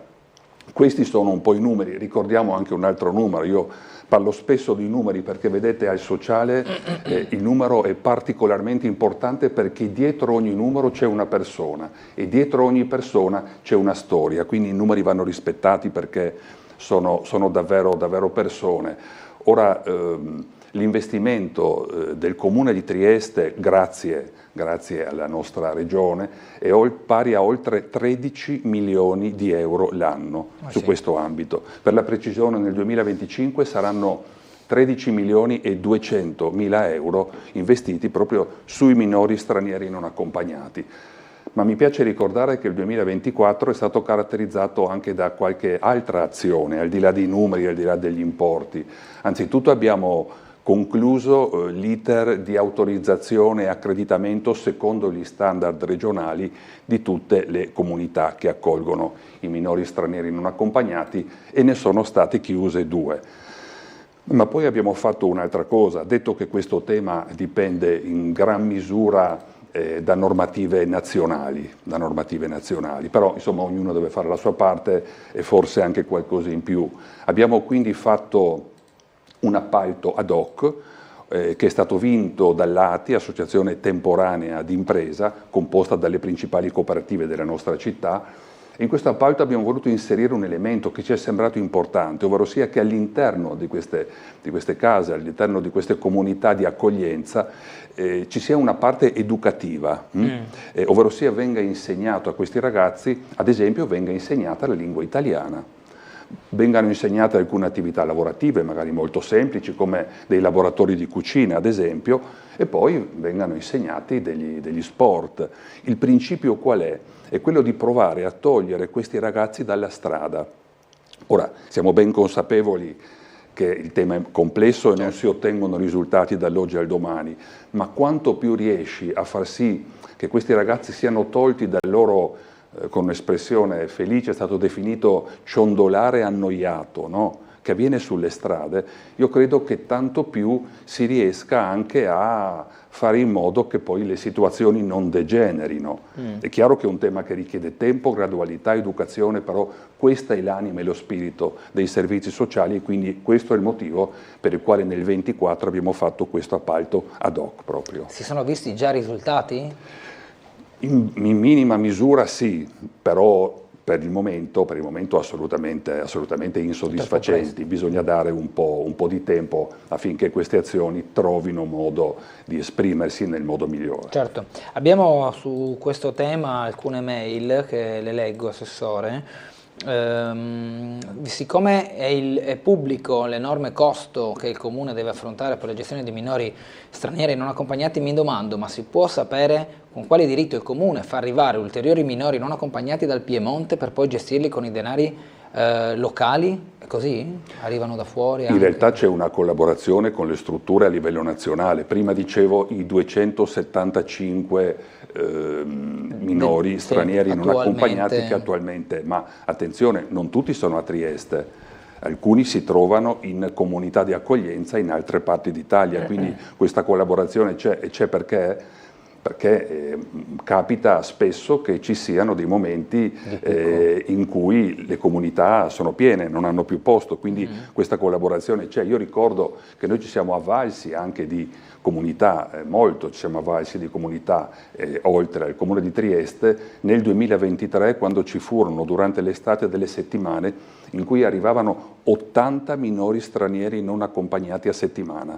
e andavano uno per uno trovati dei luoghi dove ospitarli, quindi questa collaborazione c'è. Ricordo sempre però che i 13 milioni e 200 mila euro a cui facevo riferimento prima arrivano a noi dalla Regione, questo è importante ricordarlo. Altra mail invece chiede a che punto è il Comune con l'ascensore della casa per anziani Bartoli che è rotto da 26 anni.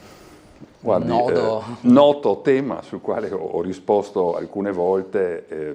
All'inizio era nostra intenzione ripararlo, poi abbiamo fatto un ragionamento anche sulla base dei preventivi che abbiamo richiesto. Ahimè, come si sa, in questo e in altri ambiti i costi sono lievitati tanto negli ultimi anni. Riparare quell'ascensore aveva un costo per i cittadini incredibile.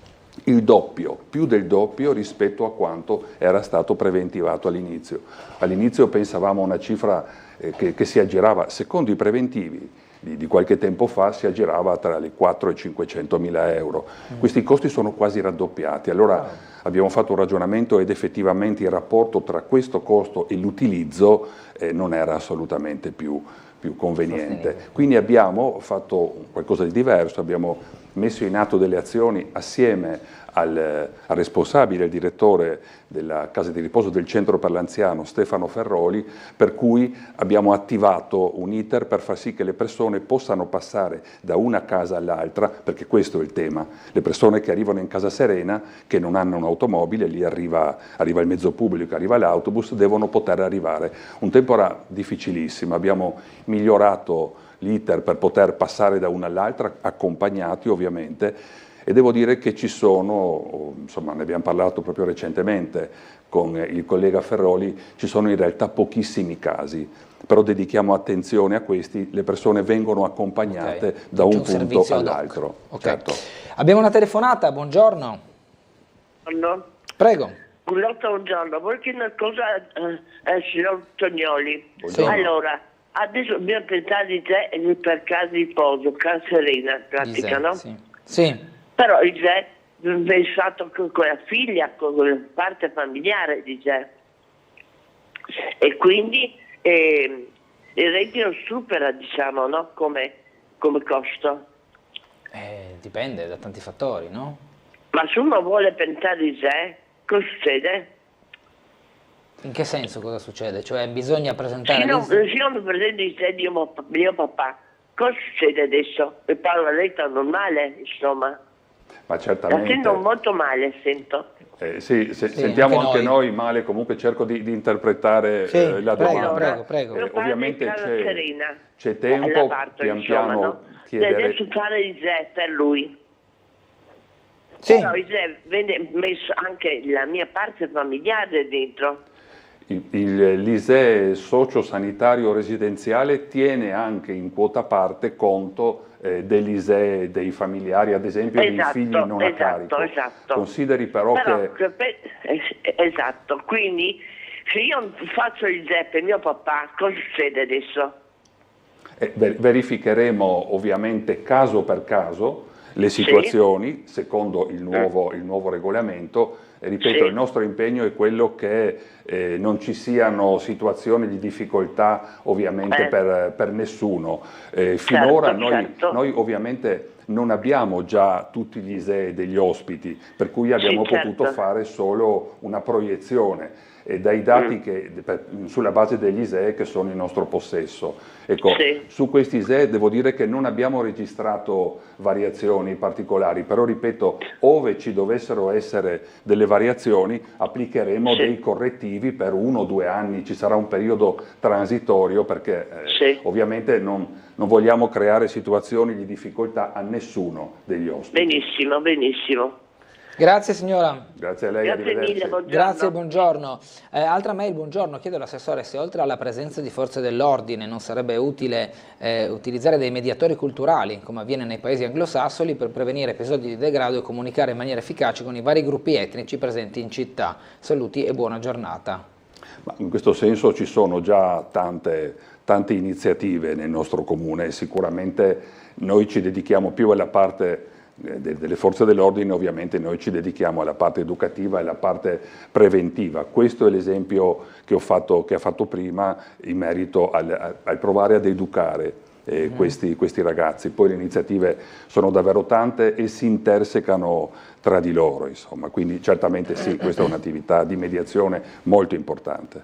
Una mail ci riporta che porta a conoscenza che in via dei Giuliani a San Giacomo è in fase di finitura una casa famiglie gestita da una cooperativa che ospiterà a breve circa 16 minorenni in prevalenza bengalesi. Ora chiedo come mai nessuno ha messo al corrente di questo i vari condomini in modo da gestire l'eventuale problematica. Siamo sudditi o cittadini? Infine, chi ha dato l'approvazione a questo progetto? Attende una risposta il telespettatore. Io a questa domanda, a questa mail non posso che rispondere in veste ufficiale perché è stata anche oggetto di un'interrogazione da parte delle circoscrizioni, interrogazione alla quale gli uffici tecnici hanno risposto dicendo che ufficialmente a noi in realtà non risulta che ci sia quindi nulla di riconducibile né all'assessorato alle politiche sociali né al Comune di Trieste. Poi ovviamente terremo presente la cosa, insomma, però ufficialmente non risulta davvero nulla.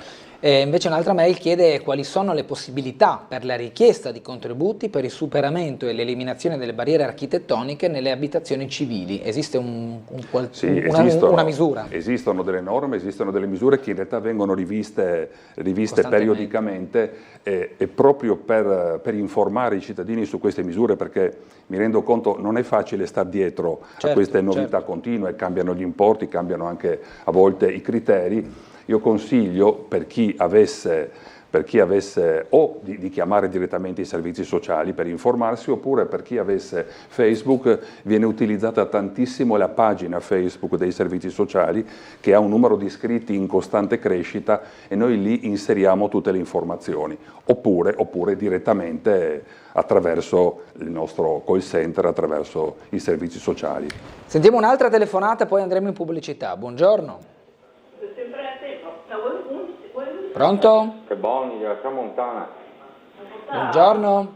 Siete della Tramontana. Allora, se c'è qualcuno in linea andiamo a sentire, altrimenti andiamo in pubblicità. Buongiorno. Niente, ci hanno messo in attesa parlando di altro. Allora, andiamo in pubblicità, breve interruzione, poi saremo di nuovo in vostra compagnia con le telefonate. Ce l'abbiamo? Buongiorno. Pronto? Non attendiamo oltre, andiamo in pubblicità e poi al caso ci richiamano da casa se hanno bisogno di parlare con noi. Ci vediamo tra poco.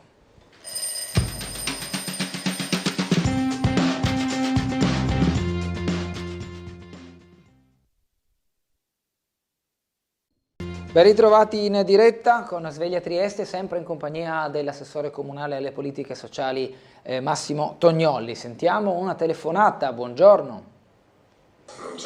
Non c'è. Allora andiamo a affrontare un altro argomento, la legge 16 sulla disabilità, assessore. Legge 16, legge regionale del 2022, che sposta le competenze sulla disabilità, gran parte delle competenze, dai comuni alle aziende sanitarie e quindi nel nostro caso ad Assugi. È stata una delle grandi priorità del 2024. Ricordiamo che nel Comune di Trieste abbiamo in carico quasi 800 persone con disabilità, quindi un numero rilevante ed è un passaggio davvero delicatissimo. Abbiamo lavorato davvero con grande spirito di collaborazione con Assugi, vorrei davvero ringraziare Assugi, gli amici Antonini, Stea, responsabili dei comparti che hanno dato un contributo davvero importante. Abbiamo fatto tante riunioni e le abbiamo fatte con spirito partecipativo anche con tutte le nostre associazioni che si occupano di disabilità. Questa è una parola sempre più importante, essere quanto più possibile far partecipare le associazioni con riunioni, con vari momenti, perché quanto più le persone si parlano, tanto più escono delle buone idee e si riescono a mettere a fattor comune iniziative importanti. Sarà anche quest'anno, ricordiamo che poi la legge decorreva dal 1° gennaio del 24, in realtà abbiamo pensato che fosse necessario un anno di transizione, durato tutto il 24, ma è partita effettivamente dal 1° gennaio 2025. Quindi continuiamo ovviamente a seguire, perché il principio che abbiamo scelto è quello di dare massima continuità a coloro i quali fruiscono di servizi in merito alla disabilità, che non devono quindi avere alcun tipo di problema o difficoltà per il cambio, per l'introduzione di questa legge. Questo è stato lo spirito con il quale abbiamo lavorato molto molto bene tra uffici tecnici dei servizi sociali ed Assugi. Una mail che scrive questo, a cui chiedo di rispondere. Oltre alle belle parole, nella sostanza si pagherà di più per le rette delle case di riposo, di un aumento dell'importo, come sempre si tratta, scrive Fabio. È così? No, no, la risposta di chi ha scritto la mail è parziale, nel senso che c'è qualcuno che potrebbe pagare un po' di più, ma c'è qualcuno che potrebbe pagare un po' di meno, perché ovviamente è un saldo a somma zero, l'importo quello è quello che dicevo prima. Bisognerà capire se nella differenza tra i requisiti richiesti prima e questi di adesso ci saranno delle differenze che incideranno sul contributo. Quindi ci sarà qualcuno che paga un po' di più, che potrebbe pagare un po' di più, ma anche qualcuno che paga un po' di meno, perché appunto la somma deve essere zero. Però, come dicevo prima, prenderemo in esame quelle che sono delle differenze significative e applicheremo degli opportuni correttivi. Senta, Assessore, bilancio del 2025, visto che quando si parla di bilancio finanziario del Comune di Trieste, una delle voci più grosse, se non la voce più grossa, è proprio destinata alle politiche sociali. Sì, resta oltre un terzo del bilancio del Comune di Trieste, in particolar modo della spesa corrente, quindi la parte più calda. Anche quest'anno importo rilevantissimo, la missione 12 del bilancio, quella riconducibile al sociale, ammonta nel 2025 a 132 milioni di euro, 7 milioni in più dello scorso anno, del 2024. Pensa solo la voce minori ammonta a oltre 33 milioni di euro, per cui sono importi rilevanti. Questi importi esprimono un principio, quello cioè della nostra amministrazione comunale, che dedica grande attenzione, concretamente grande attenzione al sociale. Poi, come è noto, perché lo ripeto frequentemente, questa è una battaglia che non si vince solo con gli importi, non si vince solo con gli investimenti, solo con la parte economica, perché noi abbiamo in carico tante persone a Trieste, persone con fragilità, sono quasi 20.000, e come ripeto spesso, quando tu dai supporto a una persona con fragilità, a una persona con disabilità, dai supporto ad un gruppo di persone, alla sua famiglia, alla sua rete amicale, per cui l'attività delle politiche sociali del Comune di Trieste incide su circa 100.000 nostri concittadini. È un numero rilevantissimo di cui noi ci sentiamo profondamente responsabili, non solo per il presente, ma anche per il futuro, perché noi siamo responsabili sì delle persone che oggi hanno fragilità, ma anche di quelle che ci saranno in futuro e che sappiamo saranno di più, perché la vita delle persone nei prossimi anni, delle persone con fragilità, dipende anche da ciò che noi facciamo oggi, da ciò che noi seminiamo oggi. Ci sono processi che vanno messi in atto, e ne stiamo iniziando davvero tanti, di cui forse non saremo noi a vedere i frutti migliori.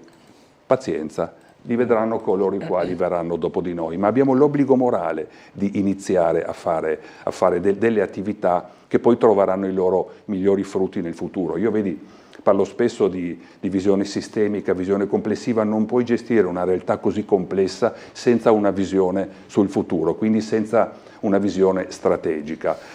Visione strategica che però sì, deve venire da me, deve venire dall'assessorato, ma non può che essere partecipata. Noi abbiamo la grande fortuna di vivere in una città che ha tante eccellenze dal punto di vista sociale, sono davvero tante, non solo sociali ma anche sociali. Ecco, dobbiamo valorizzare queste eccellenze. A questo proposito vorrei introdurre brevemente un argomento su questo tema, e cioè sulla partecipazione delle nostre eccellenze a una visione strategica. Abbiamo pensato come fare a far partecipare sempre di più alla visione strategica dei servizi sociali le eccellenze del Comune di Trieste, e quindi abbiamo inventato una nuova iniziativa, un evento che si terrà con cadenza annuale a Trieste e che abbiamo chiamato Stati Generali dei Servizi Sociali del Comune di Trieste. È un grande evento, la prima edizione si svolgerà venerdì 23 maggio presso la sala del MIB al Ferdinandeo. Qui inviteremo le eccellenze, alcune delle eccellenze del Comune di Trieste, quindi porteranno le loro relazioni, ovviamente i servizi sociali, ma poi anche l'Università degli Studi di Trieste, la SISSA, la Regione, la Diocesi, ci sarà la presenza di Sua Eccellenza il nostro Vescovo. Perché questo? Perché vogliamo che queste realtà si esprimano, e non solo per fotografare l'esistente, non solo per fare il punto sulla situazione attuale, ma anche per una loro proposta per il futuro, quindi un'importante parte propositiva che alla fine di questo evento sarà oggetto di una sintesi. Ecco, questo è un modo per far partecipare sempre di più i vari attori del nostro comune, che ripeto sono tanti e preziosi, alla nostra visione strategica. Quindi visione strategica sì, ma anche partecipata. Sentiamo assieme un'altra telefonata. Buongiorno. Sì, buongiorno. Prego. Sono Marcella, nata a Trieste nel 1938. Prego. Allora, nella mia lunga vita non ho mai visto far manutenzione alla Galleria Sandrinelli, la quale è ricoperta sicuramente per un 50% da piccole piastrelle bianche. In occasione della chiusura non si potrebbero ripristinare le piastrelle mancanti? Perché è una città meravigliosa e come tale ha bisogno di manutenzione. Ok, grazie. Sarà cura riferirlo mattonelle ad Acega Sapiese Amga, sì, che in verità si occupa di rete idrica. Possiamo solo poi fare il Comune da mediatori. Si inserirà nella necessità in questi 20 e passa giorni di chiusura di allestire un'opera di manutenzione anche delle piastrelle. Questo passa, immagino, all'ufficio viabilità o comunque all'assessore di competenza, a cui glielo chiederemo nelle prossime ore. Non ci sono soltanto gli stati generali, ma ci sono anche progetti, come Progetto Integra. Progetto Integra, un altro dei progetti davvero importanti che, come dice il nome, punta ad integrare le persone. In realtà è un progetto del governo, del Ministero del Lavoro e delle Politiche Sociali, al quale ha aderito la nostra regione e quindi successivamente anche noi. È un progetto che ha l'obiettivo di combattere la povertà. Viene fatto utilizzando un fondo europeo, un progetto quadriennale, dura dal 25 fino al 29. Noi abbiamo convintamente partecipato, ho portato proprio la delibera in giunta pochi giorni or sono. In concreto quali sono le azioni di questo progetto? Dedicare cura e attenzione e monitorare le situazioni delle persone che sono senza fissa dimora. Quindi verrà creata un'unità mobile che girerà la nostra città per tutto l'arco di questo quadriennio, per verificare le situazioni di difficoltà e per verificare quali sono le possibilità di accompagnare queste persone ai nostri alloggi sociali. Quindi ci sarà un monitoraggio costante. E poi verranno, nei casi più complicati, verranno anche distribuiti dei kit alimentari. Nell'arco di 4 anni ne distribuiremo circa 5.900, quindi un numero rilevante. Quindi il tema è proprio persone senza fissa dimora. Tema importante è che si affianca a quelle che sono le attività che già il Comune di Trieste e l'assessorato alle politiche sociali fanno su questo tema. Ricordo che nel 2024 abbiamo investito per le persone senza fissa dimora oltre 2 milioni di euro, che diventeranno 2.600.000 euro nel 2025.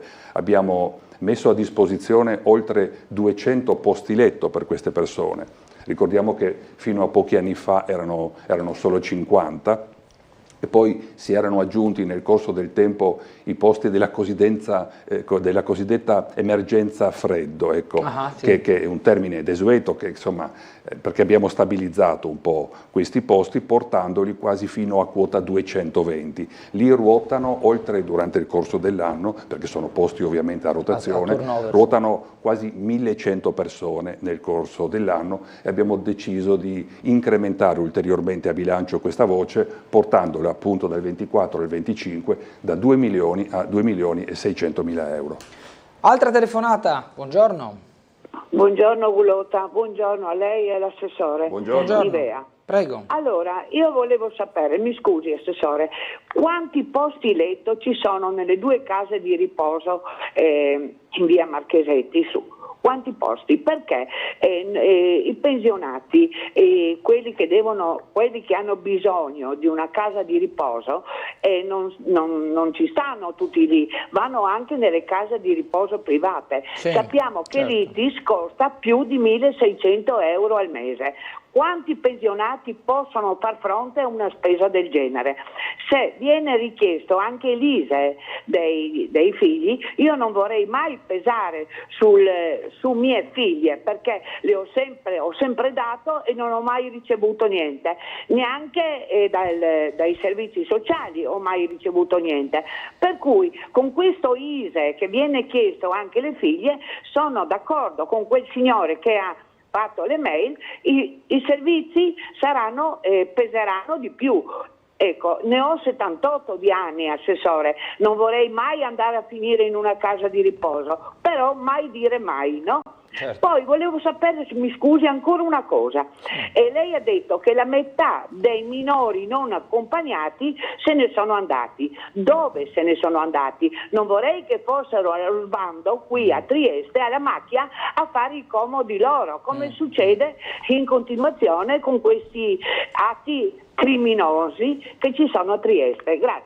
Grazie Nivea. Partiamo dalla seconda considerazione. Effettivamente tra 1/3 e la metà dei minori stranieri abbandonano quasi subito la casa, il centro di accoglienza. Noi facciamo ovviamente denuncia di scomparsa, poi in realtà non sappiamo dove vadano, presumiamo che vadano in altre città o in altri paesi, però ovviamente non lo sappiamo. È un numero rilevante, ma questi sono i dati oggettivi.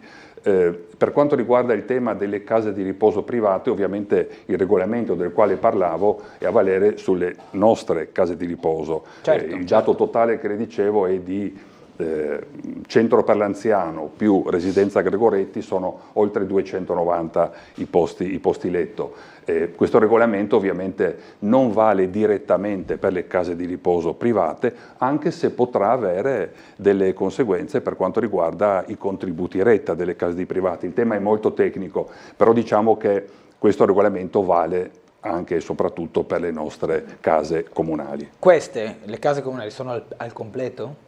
Sì, utilizziamo tutti i fondi che abbiamo a nostra disposizione, sono davvero tanti, ci sono delle liste d'attesa, ovviamente. Ci sono liste d'attesa, parlo delle case di riposo pubbliche del nostro comune. Altra telefonata, buongiorno.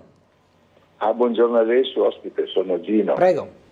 L'assessore ha parlato molto di programmazione e di attenzione nello sviluppo di come si sviluppa la società triestina. Il Comune è responsabile anche della salute dei cittadini. Volevo capire come si sposa questo con il fatto che la situazione dei medici familiari è disastrosa, ci sono un sacco di posti che mancano, gente che non ha il medico familiare, e in più anche la situazione degli ospedali, dove nel Friuli Venezia Giulia ci sono 3,7 posti letto per 1000 abitanti, mentre invece la media italiana è di 5, e addirittura Francia ne ha 6 ogni 1000 e la Germania 9 ogni 1000. Il Comune su questo ha un peso, può discutere con la Regione, oppure è tutto demandato a Riccardo Riccardi, il quale fa quello che crede e segue regole che magari a questo punto mi pare sono abbastanza disastrose. Grazie, volevo la risposta. Grazie. Buongiorno. Ma guardi, l'assessorato alle politiche sociali non si occupa in maniera specifica di sanità, tema davvero molto, molto complesso. Noi siamo vicini a questo tema perché chiaramente il sociale è in relazione. Parlavo prima del nostro rapporto con Asugi sul tema della disabilità. Certamente non entro nel merito della complessità della sanità, che so essere importante, e ovviamente ho piena fiducia nella Regione e nell'assessore Riccardi per la loro gestione della sanità della nostra Regione. Situazione Casa Marenzi? Casa Marenzi è un nuovo nome, un neologismo che stiamo utilizzando quest'anno perché vogliamo rilanciare, rafforzare e riorganizzare un centro meraviglioso ma altrettanto poco noto ai triestini. Un centro, si chiamava Centro Marenzi, si trova in via dell'Istria, circa davanti all'oratorio dei Salesiani. Quindi all'angolo con via Marenzi, è un centro per le persone anziane, per far sì che possano socializzare, possano aggregarsi, e ci sono tutta una serie di attività, i pranzi ovviamente, lì il mio colesterolo è salito alle stelle perché sono stato invitato più volte nel mese di dicembre e devo dire che c'è sempre un clima familiare di festa, quindi abbiamo deciso di ribattezzarla Casa Marenzi per sottolineare questo aspetto di accoglienza.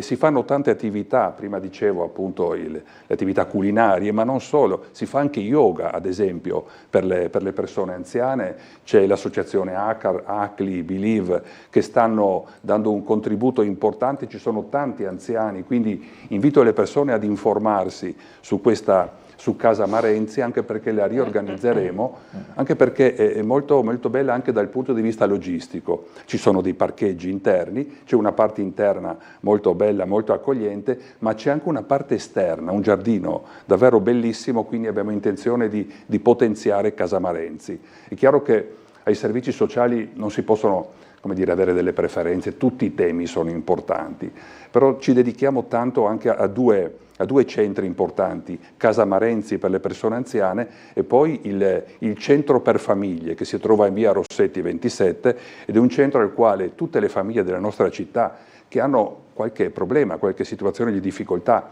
anche per esempio di natura scolastica per i figli, possono rivolgersi e si stanno rivolgendo davvero tanti triestini a questo centro che abbiamo inaugurato pochi mesi or sono. Quindi Casa Marenzi e Centro per Famiglie sono i due cuori pulsanti dei servizi sociali. Torno su alcuni numeri che aveva dato prima, 33 milioni di euro per i minori, inteso minori accolti nel servizi sociali dei Comuni di Trieste. In tutte le attività, diciamo da 0 a 18 anni, in quei 33 milioni ci sono anche i 13 milioni e 200 mila euro dei minori stranieri non accompagnati. Quindi sono 20 più 13 praticamente. Esattamente, okay. Ma poi ci sono tutta una serie di altre attività. Ad esempio ci sono i tirocini inclusivi, educativi, per capire un ragazzo giovane, insomma, quello che è un po' il suo orientamento lavorativo, quindi c'è tutta una serie di attività che è ricompresa all'interno di quell'importo. Ecco, per i minori stranieri non accompagnati, questi 13 milioni e 200 mila euro sono fondi comunali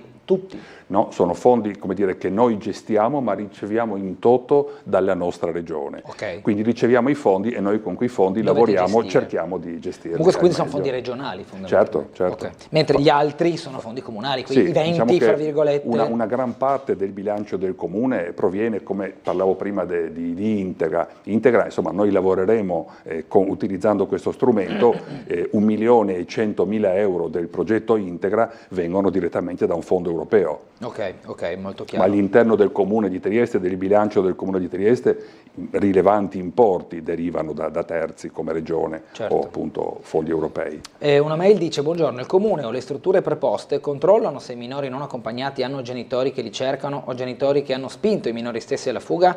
Esempio, se arriva qui un minore non accompagnato irlandese o danese, c'è una struttura che controlla se i genitori lo stanno cercando? Ci sono le forze dell'ordine che identificano, rintracciano il minore straniero non accompagnato, lo identificano e vedono se ci sono denunce e fanno a noi danno il minore straniero e noi lo affidano, diciamo, a noi e noi ai centri di accoglienza. Chiaro. Abbiamo un'altra telefonata, buongiorno. Pronto, buongiorno. Prego. Io desideravo chiedere una cosa all'assessore. Sì. Io ho fatto la richiesta del FAP, che sono sono cieca, e dico cieca perché nelle carte si dice sempre cieca assoluta, anche se politicamente queste robe qua.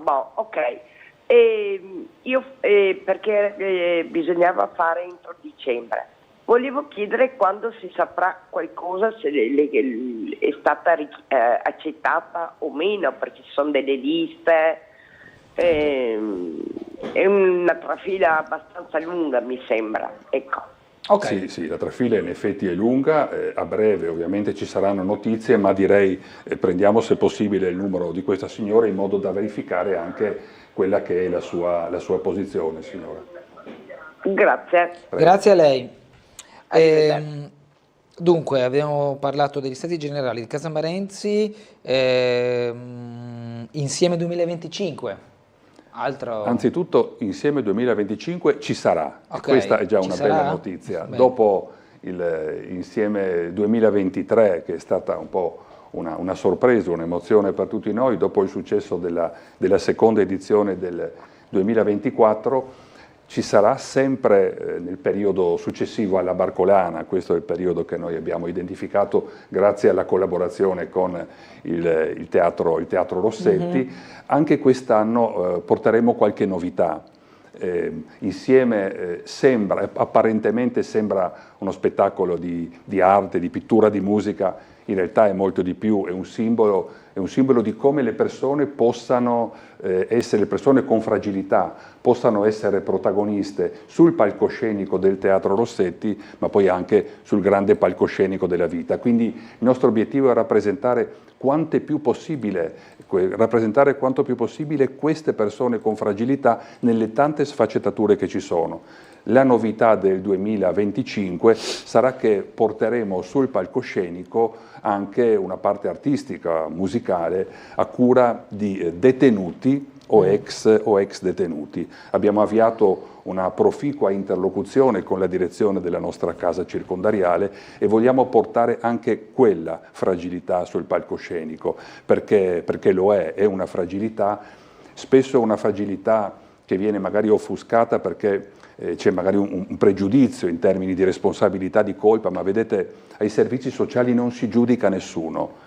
L'obiettivo dei servizi sociali è provare a far sì che le persone vivano meglio, quindi noi non giudichiamo nessuno, anzi siamo aperti a far diventare protagoniste le persone e abbiamo ritenuto opportuno che anche questa fragilità fosse presente a Insieme 2025. Dobbiamo andare in pubblicità e quindi salutiamo l'assessore Tognoli. Ci sarebbe spazio ancora per altri argomenti come il logo social, per il coinvolgimento dei giovani, per le politiche sociali del Comune di Trieste, ma insomma magari ne parleremo in un altro momento. Grazie Assessore per essere stato con noi. Grazie a voi e buona giornata alle telespettatrici e ai telespettatori. Grazie a lei, buona giornata, buon lavoro, ci fermiamo per la pubblicità, ci rivedremo tra poco in compagnia del dottor Dino Cafagna.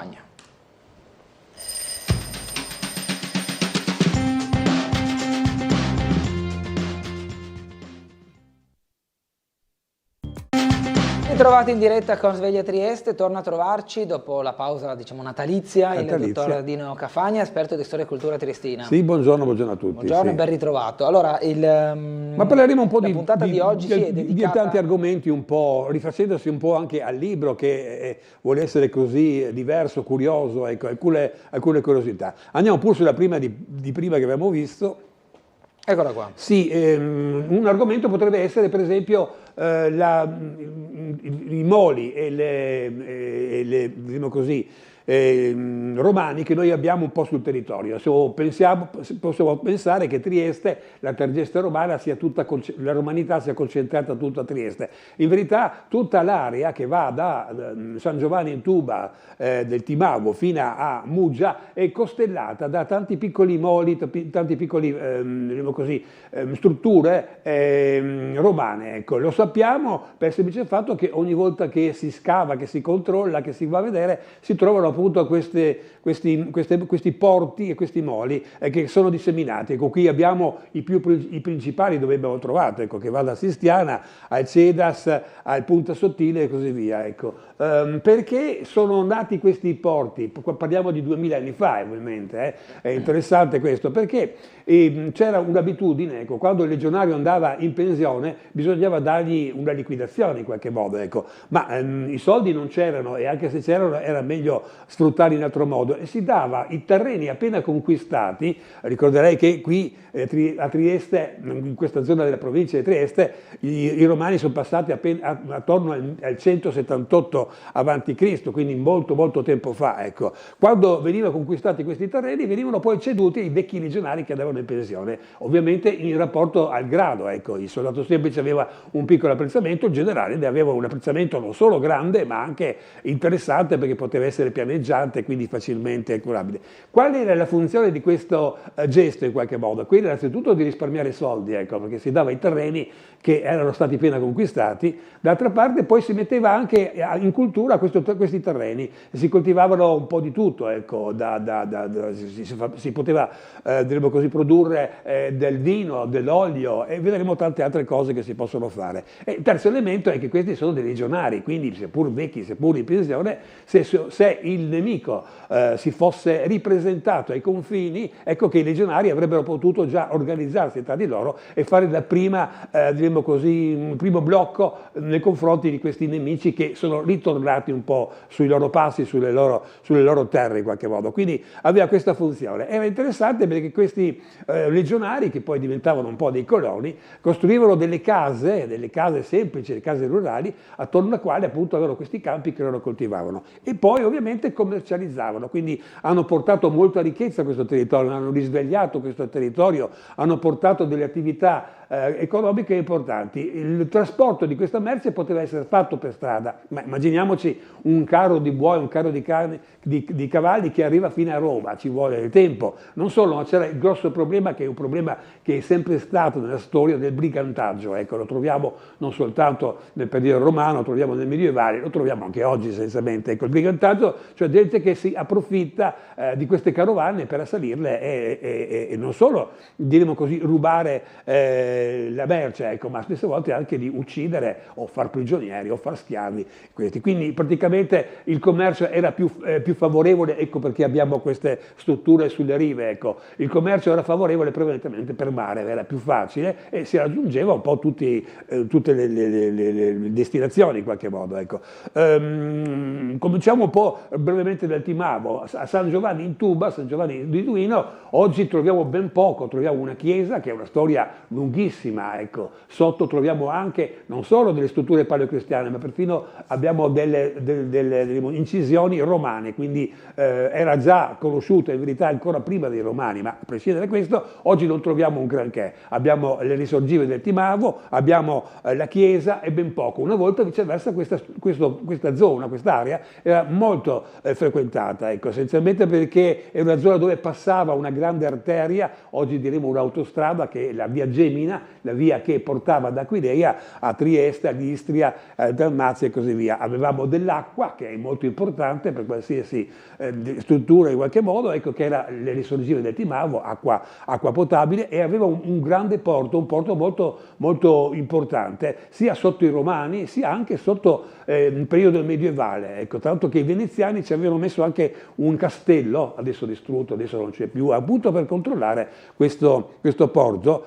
Quando, tra l'altro, una piccola curiosità, nel 1719 Carlo VI volle finalmente un porto suo, un porto per il suo grande impero, molti furono i porti che si presentarono, oltre a Trieste ovviamente, Fiume, soprattutto anche poi la zona di San Giuseppe il Timavo, che tutto sommato uno dice ma cosa c'era? Ecco, quella volta c'era un importante porto, ecco. Poi ovviamente lui scelse Trieste come portofranco e la cosa finirà. Un altro discorso è bene per Sistiano oppure per Santa Croce, vediamo un po' le prossime diapositive, vediamo. Poi anche Grignano, ecco, qui abbiamo una rara fotografia del 1900 in cui si vede ancora il molo romano, ecco, quella specie di virgola in qualche modo, ecco, che poi oggi è stato distrutto perché sopra ci hanno costruito altre strutture, ecco, ma c'era ancora questo porto romano.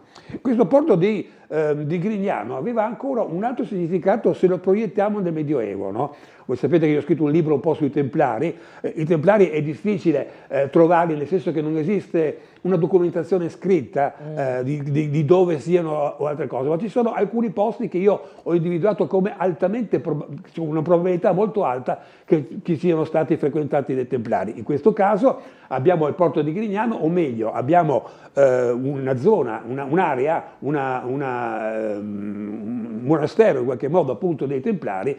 Templari, la data è 1100-1300 per capirci un po', ecco, lo sappiamo perché un importante storico che è il De Jenner, un grosso nome del campo che ha fatto molti studi triestini si basano ancora sulle sue esperienze attorno all'800, ecco, ha vissuto in questo monastero che nel frattempo è diventato un monastero francescano perché suo padre gestiva in qualche modo tutta l'area per il comune di Grignano e lui abitava all'interno e essendo molto curioso è andato a cercarsi delle carte, delle pergamene e in alcune pergamene ha trovato che nel 1308 qui c'erano alcuni templari, quindi abbiamo una grossa probabilità che ci sia. Perché parliamo dei Templari? Perché questo è il porto dove in qualche modo i Templari,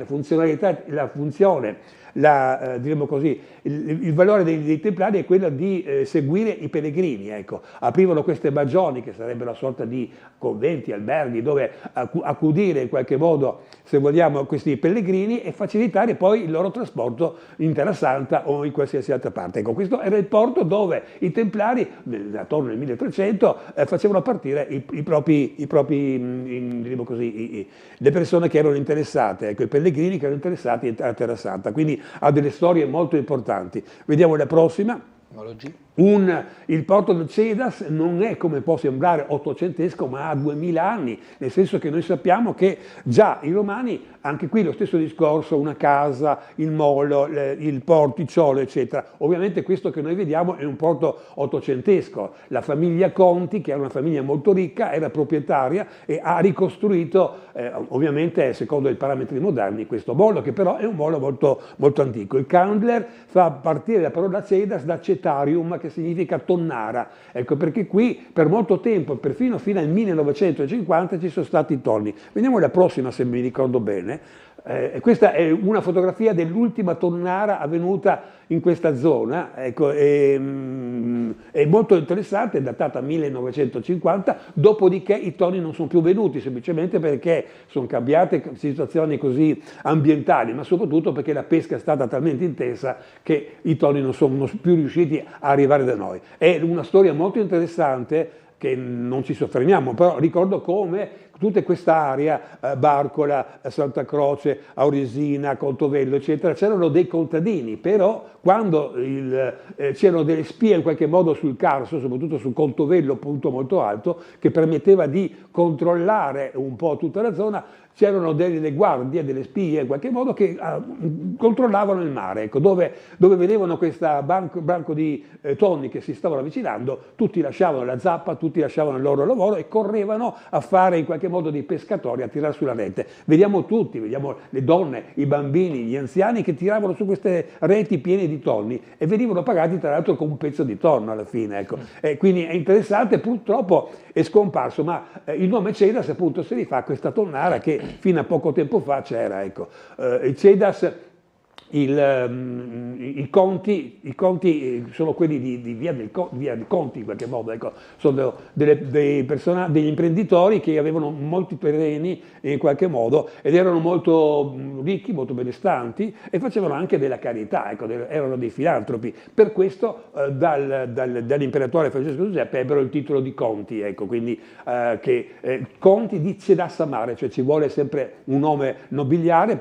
Cedassamare significa appunto proprietari del porticciolo del Cedas, e difatti esiste in zona, come sapete, una via Cedassamare che si rifà proprio a questa storia, porto di Cedas, i conti e così via. Vediamo poi la prossima. Andiamo in pubblicità, quindi breve pausa, rivedremo poi le altre foto tra poco.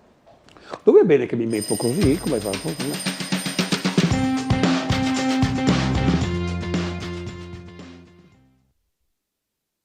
Andiamo in diretta con il dottor Dino Cafagna. Sì, parlavamo un po' dei moli, parlavamo dei porticcioli romani che avevano questa funzione. Ecco.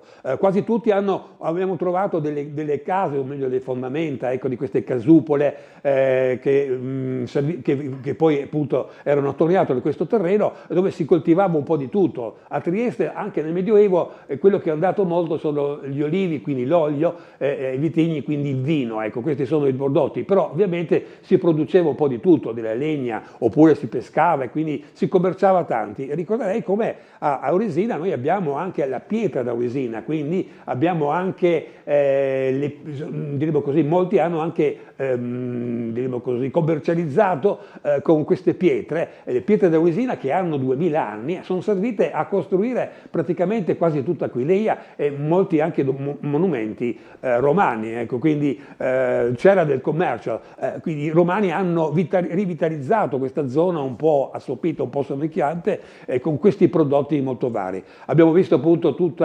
i posti dove abbiamo trovato, in questo caso noi abbiamo la zona di Stramare, ecco, per chi non sa dove sia a Muggia la zona di Stramare, è quella quando noi scendiamo, quella discesa dopo Aquiligna, scendiamo verso Muggia, a destra, proprio dove ci sono quei bidoni un po' dell'Aquila, troviamo questa zona di Stramare. Lì abbiamo trovato un molo, abbiamo trovato il porto, abbiamo trovato persino delle fondamenta di una casa romana con dei mosaici rovinati ovviamente, ma ridotti invece. Ecco, quindi se qualcuno vuole immergersi in quella zona troverà ancora le pietre squadrate di arenaria del vecchio molo, diremo così appunto di Stramare, e anche questo ha un significato importante se lo proiettiamo anche nel Medioevo, ecco, perché anche qui abbiamo detto che ci sono alcune zone più delle altre che sono state in mano ai Templari, ecco, attorno al 1200 i Templari sono venuti qui. Ricorderei come la parola ospo, riospo, la zona dell'ospo sta a indicare hospitium, quindi un posto, un hospice, un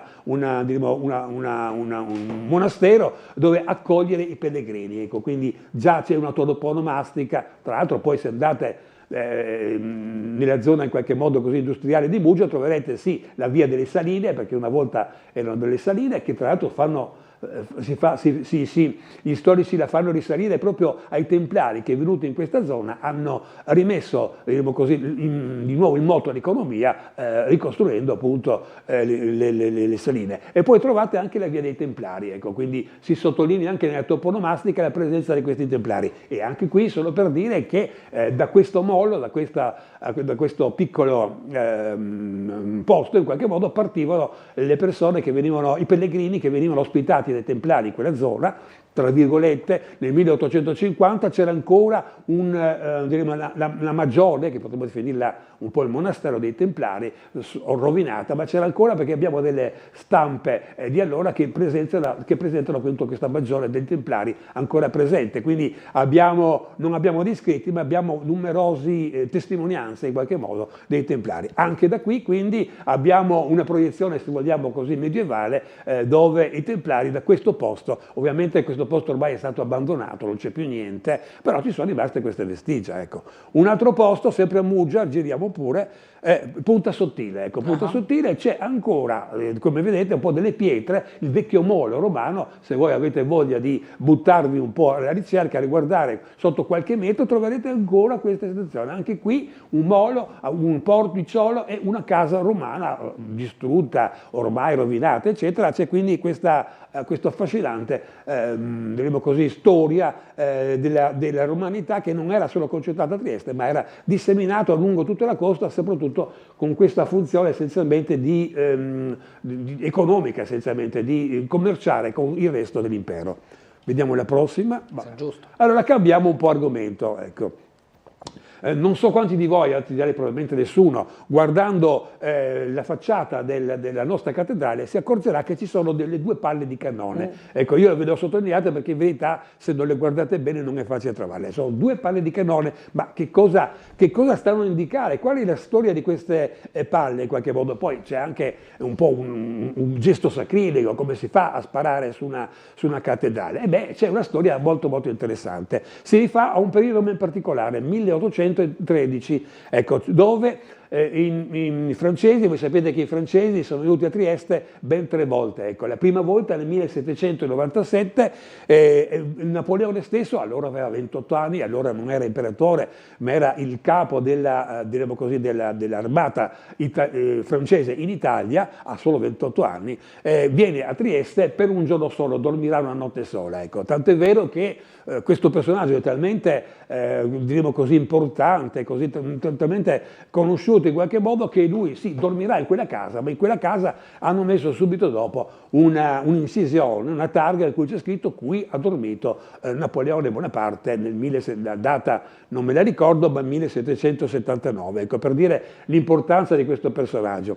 I triestini hanno sperato nell'arrivo dei francesi, perché i francesi con la loro rivoluzione avevano portato aria di modernità, la fraternità, l'uguaglianza, questi concetti che piacevano, ma invece i francesi sono venuti per fare la guerra, e una delle prime cose che Napoleone ha fatto venendo quel giorno è quella di andare al comune e sequestrare tutti i soldi che il comune, chiedendo un riscatto di 3 milioni di lire di allora, ecco, che è una grossa cifra. Praticamente ha prosciugato tutte le riserve, i soldi che il comune aveva, ecco, quindi non ha fatto una bella figura, ha portato la guerra, non interessava molto. Tra l'altro a Trieste lui ci è venuto perché Trieste era un porto ricco, un porto importante, quindi se vogliamo un po' una mucca da mungere in qualche modo, e quindi non ha fatto una bella figura, è rimasto solo un giorno, ci è rimasto anche male perché raccontano che aveva dei mal di denti, quindi non vedeva l'ora di andare via e così via. E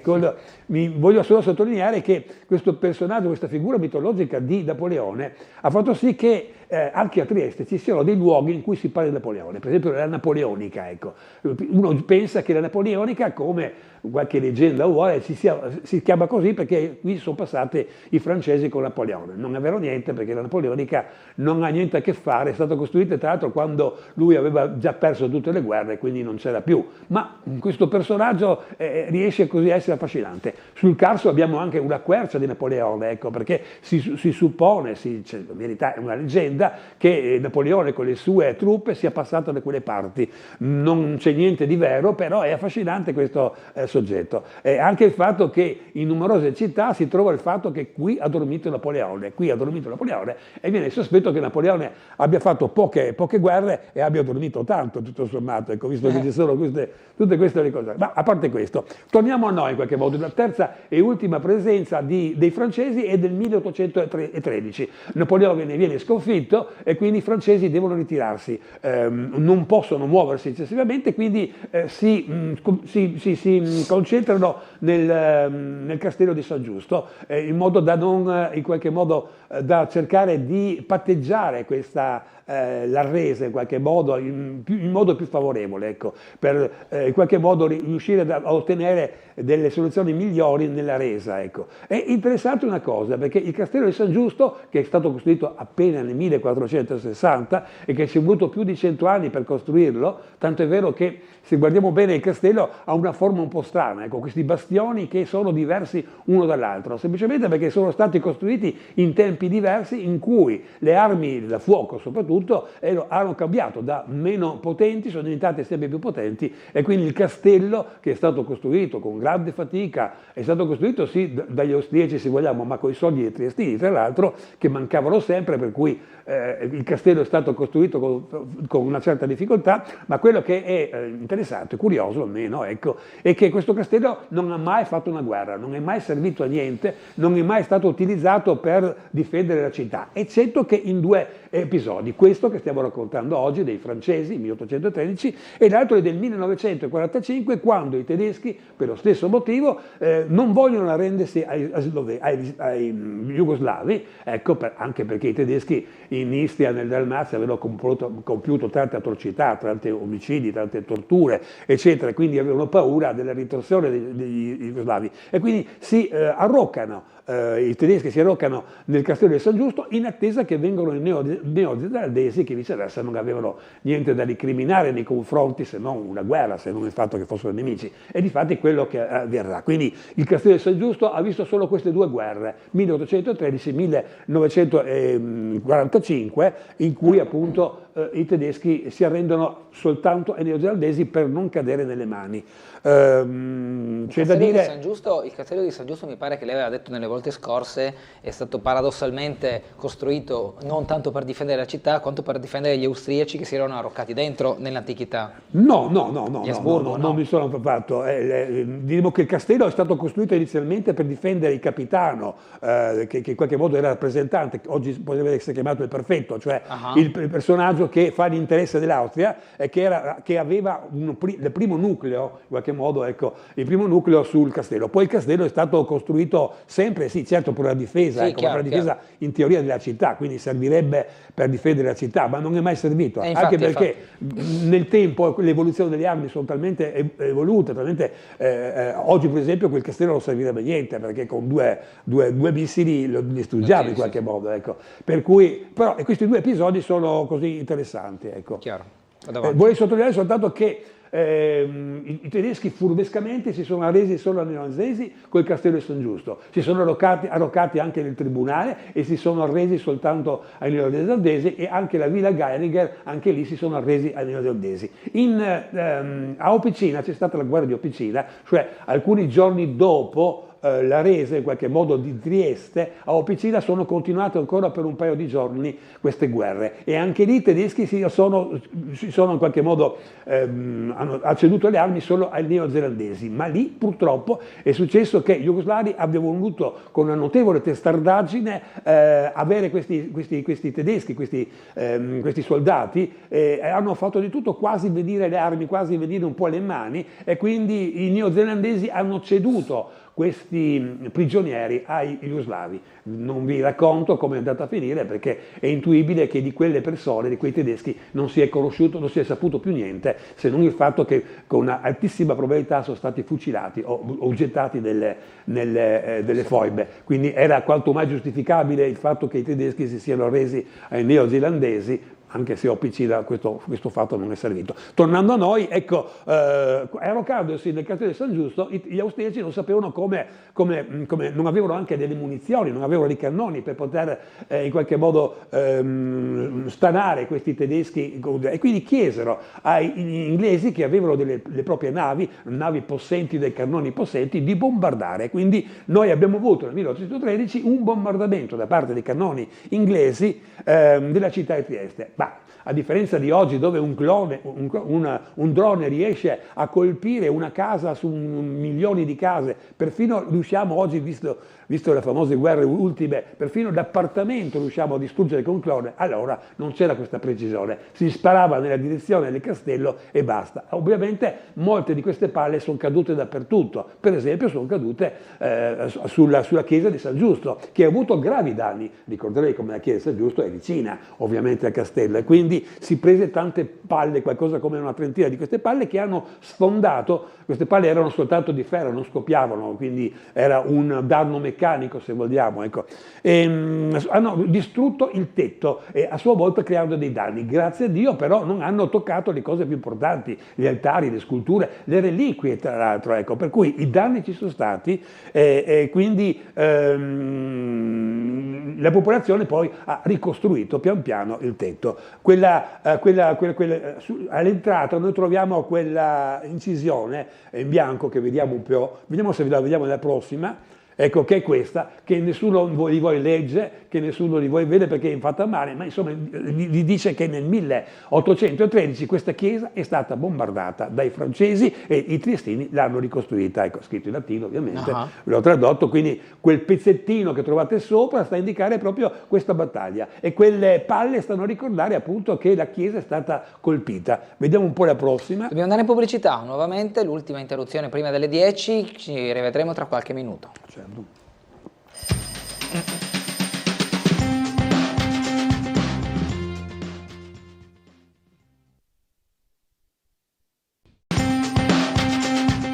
Torniamo in diretta con Sveglia Trieste in compagnia sempre del dottor Dino Cafagna, ancora 25 minuti in sua compagnia. Ho cambiato foto e cosa vediamo qui? Ma qui sì, faremo una carrellata delle case che sono state colpite da queste palle, che hanno queste palle che voi ci passate sopra, ci passate cioè vicino, ma non ve ne accorgete. Beh, questa è solo una curiosità, c'è una casa che una volta era così piccola, che è stata, come si vede, bombardata da queste palle che si vedono. Ecco. Una cosa curiosa, però, queste palle sono state messe in modo un po' strano, cioè sono state bombardate un po' strane, quasi a abbellire la porta d'entrata e le finestre. E questo vi dirà una cosa, vediamo se la prossima ci arriviamo, ancora un'altra. Ancora un'altra, non ci arriviamo più. Ecco, una cosa che è molto curiosa, ma queste palle veramente sono arrivate sulla facciata della cattedrale o su queste case o sono state in qualche altro modo messe, cementate? Ecco, perché se voi vedete, questa è una palla che è su una casa di via Commerciale. Ecco. La palla è giustamente giusto al centro, proprio ben messa, murata bene. Ecco. Ora, una palla che proviene da lontano farà due cose sul muro, o lo abbatte o rimbalza. Difficilmente assumerà questo aspetto che è di tutte le palle che va, cioè cosa voglio dire? Che queste palle sono state semplicemente raccolte e murate come un trofeo in qualche modo, ecco. Avere una palla sulla facciata della propria casa dà un trofeo, dà un aspetto anche storico, ecco. Quindi tutte quelle che noi vediamo intorno sono semplicemente state raccolte e messe sulla propria casa, ecco. Anche dubito per esempio sulla facciata della cattedrale che quelle pietre si siano fermate proprio là, semplicemente sono state murate per ricordare questo evento. Ecco, torniamo pure indietro, era un paio di, ancora una, vediamo che mi ricordo. Questo della casa che abbiamo appena visto è molto palese, ecco, non possono essere le cannonate sparate dalle navi inglesi a dare questo aspetto così, questa coreografia, ecco, semplicemente state murate. Questa casa piccola così non esiste più, ma esiste sempre, siamo a San Vito, quindi una zona un po' vicina se vogliamo, ecco, non esiste più, ma c'è la casa moderna che si rifà. Vediamo la prossima, una curiosità: quando voi andate in Piazza Verdi, questa è la facciata del Teatro Verdi, troverete queste tre palle, anche queste come vedete sono state così attaccate, e quindi quando passate per Piazza Verdi guardate queste palle che vi ricorderanno la data del 1813 e tutta questa storia che stiamo raccontando. I francesi, ecco, qualcuno vuol far presente come queste non possono essere le palle di cannone che provengono dalle navi inglesi, che essendo nel porto non potevano fare tutto il giro e essere sparato sulla facciata, ecco. Ricordiamo che anche i francesi sul castello avevano i cannoni e hanno sparato. Qualcuno dice quindi che queste sono le palle dei francesi, perché provengono in quella direzione. Io aggiungo una terza ipotesi: probabilmente queste sono state palle raccattate, riprese e riattaccate per dare, come sempre, un certo lustro a quel determinato edificio. Vediamo un po' la prossima. in via Rota, che è di fronte al monumento dei caduti, sempre sul Colle San Giusto, vediamo questa casa che ha in rosso ben 2 palle ben visibili, e poi abbiamo anche delle palle di pietra, ecco, guardate quelle blu, no? Sono delle palle di pietra che sono messe sempre per in qualche modo dare un certo tono storico a questa casa. Vediamo la prossima. Ancora la prossima, vabbè, questo che abbiamo visto prima era una casa che abbiamo detto in via Commerciale. Questa è la casa delle Bisse, non so se voi vi ricordate, no? Dietro alla chiesa di Sant'Antonio Nuovo abbiamo una casa che ha quelle bisse, quei serpenti anzi, quel serpente che viene azzannato dalle aquile. Ecco, all'interno di quell'atrio noi troviamo questa pala di cannone che dice questo ornamento mi è stato dato dai galli che sono i francesi. Ecco. Ora la domanda è: come fa una palla di cannone colpire una parete interna di un atrio? Ovviamente non può essere caduta dall'alto, cioè dal tetto, non può aver superato la parete, ma è stato semplicemente un altro esempio murato. Ecco. E anche qui non solo lo hanno murato, ma hanno anche c'è scritto sopra: questa è la palla del 1813 che i francesi ci hanno dato, quindi vuol dare un po' di tono a questa casa, dare un po' di storicità,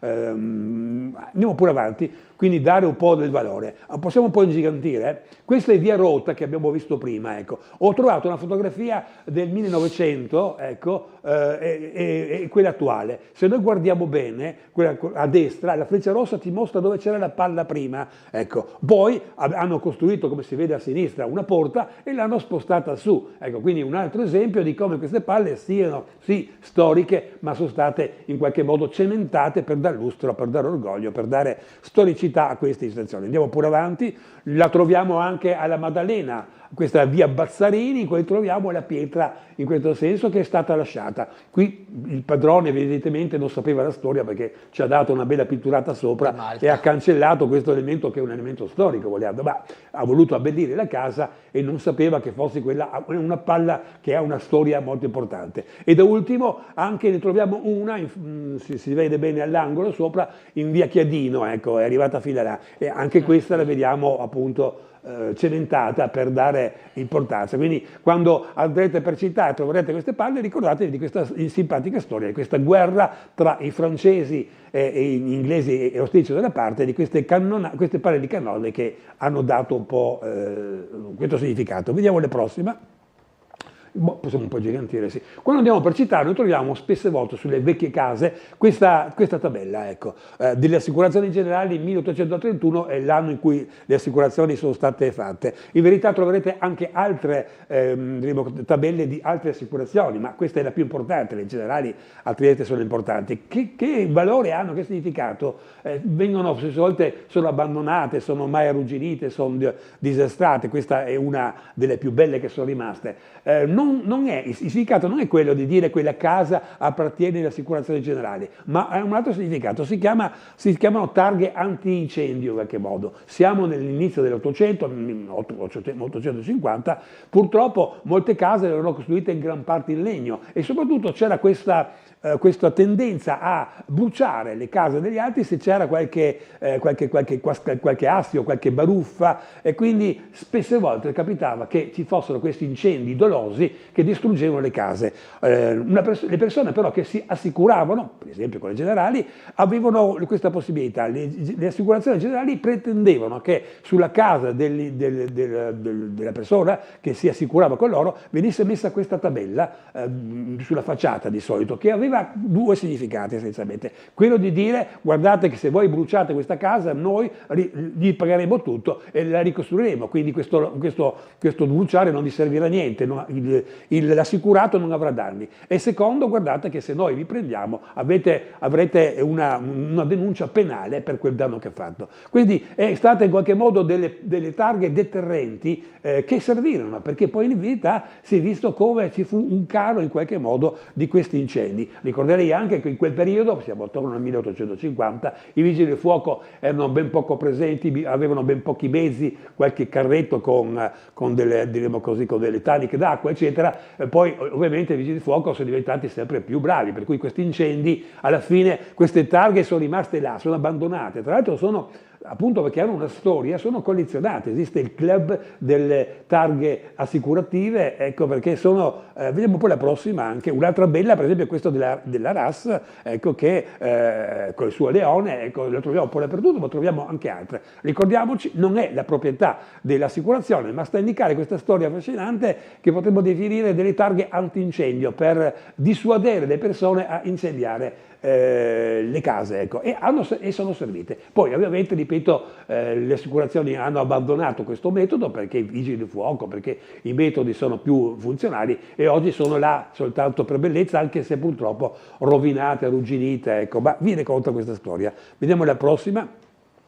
Nel 1850 il barone Ralli, e qui si apre un po' una finestra sul discorso che le persone molto ricche, le persone imprenditori, qui abbiamo il barone Ralli appunto, avendo molti soldi, avevano come un po' tutti la voglia di essere dei filantropi, di aiutare la gente povera, di farlo. Ecco, Ralli ha costruito questa che si chiama la Casa degli Sposi, ecco, è molto interessante, la troviamo in via Fabio Severo, ecco, apparentemente sembra 2 piani, ma vedremo che non è così. Qual era la sua funzione? Beh, innanzitutto ricordiamo che nell'Ottocento l'intervento del pubblico era poco presente, era molto il privato, ecco, ci sono molte fondazioni, ma molte fondazioni, veramente tante, alcune delle quali sono giunte anche oggi. Abbiamo la fondazione Caccia, la fondazione Burlo Garofalo, ecco, che permettevano di costruire per esempio delle case per i poveri, o il Burlo Garofalo se abbiamo costruito appunto l'ospedale infantile,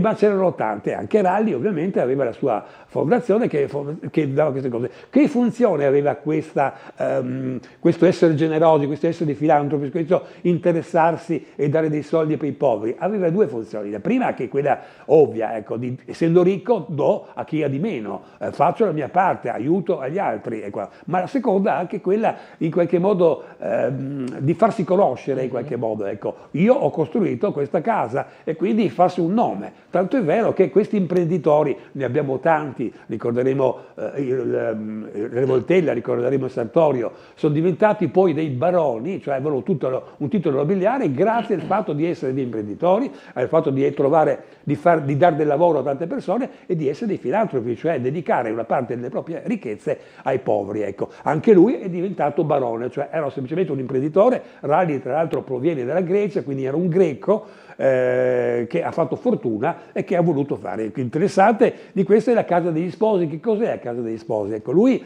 ha puntato sui giovani, sulle coppie giovani. Ecco, parliamo del 1850, c'è una certa povertà e quindi le coppie che si sposano dove vanno ad abitare? Non hanno soldi per comprarsi o per affittare una casa. Di solito si va dai genitori e si vive là. Beh, è una cosa abbastanza, diremo così, imbarazzante, ecco, vivere con i genitori di uno o dell'altro. E quindi lui ha pensato di creare una casa con 14 appartamentini, c'è una casa fatta da una stanza dove c'era poi la cucina, se vogliamo il soggiorno, una sola, e poi la camera da letto, ecco, semplice, per far sì che questi giovani sposi potessero avere una loro intimità, una loro individualità. Ovviamente dovevano essere poveri, o diremo avere l'ISEE basso, esatto.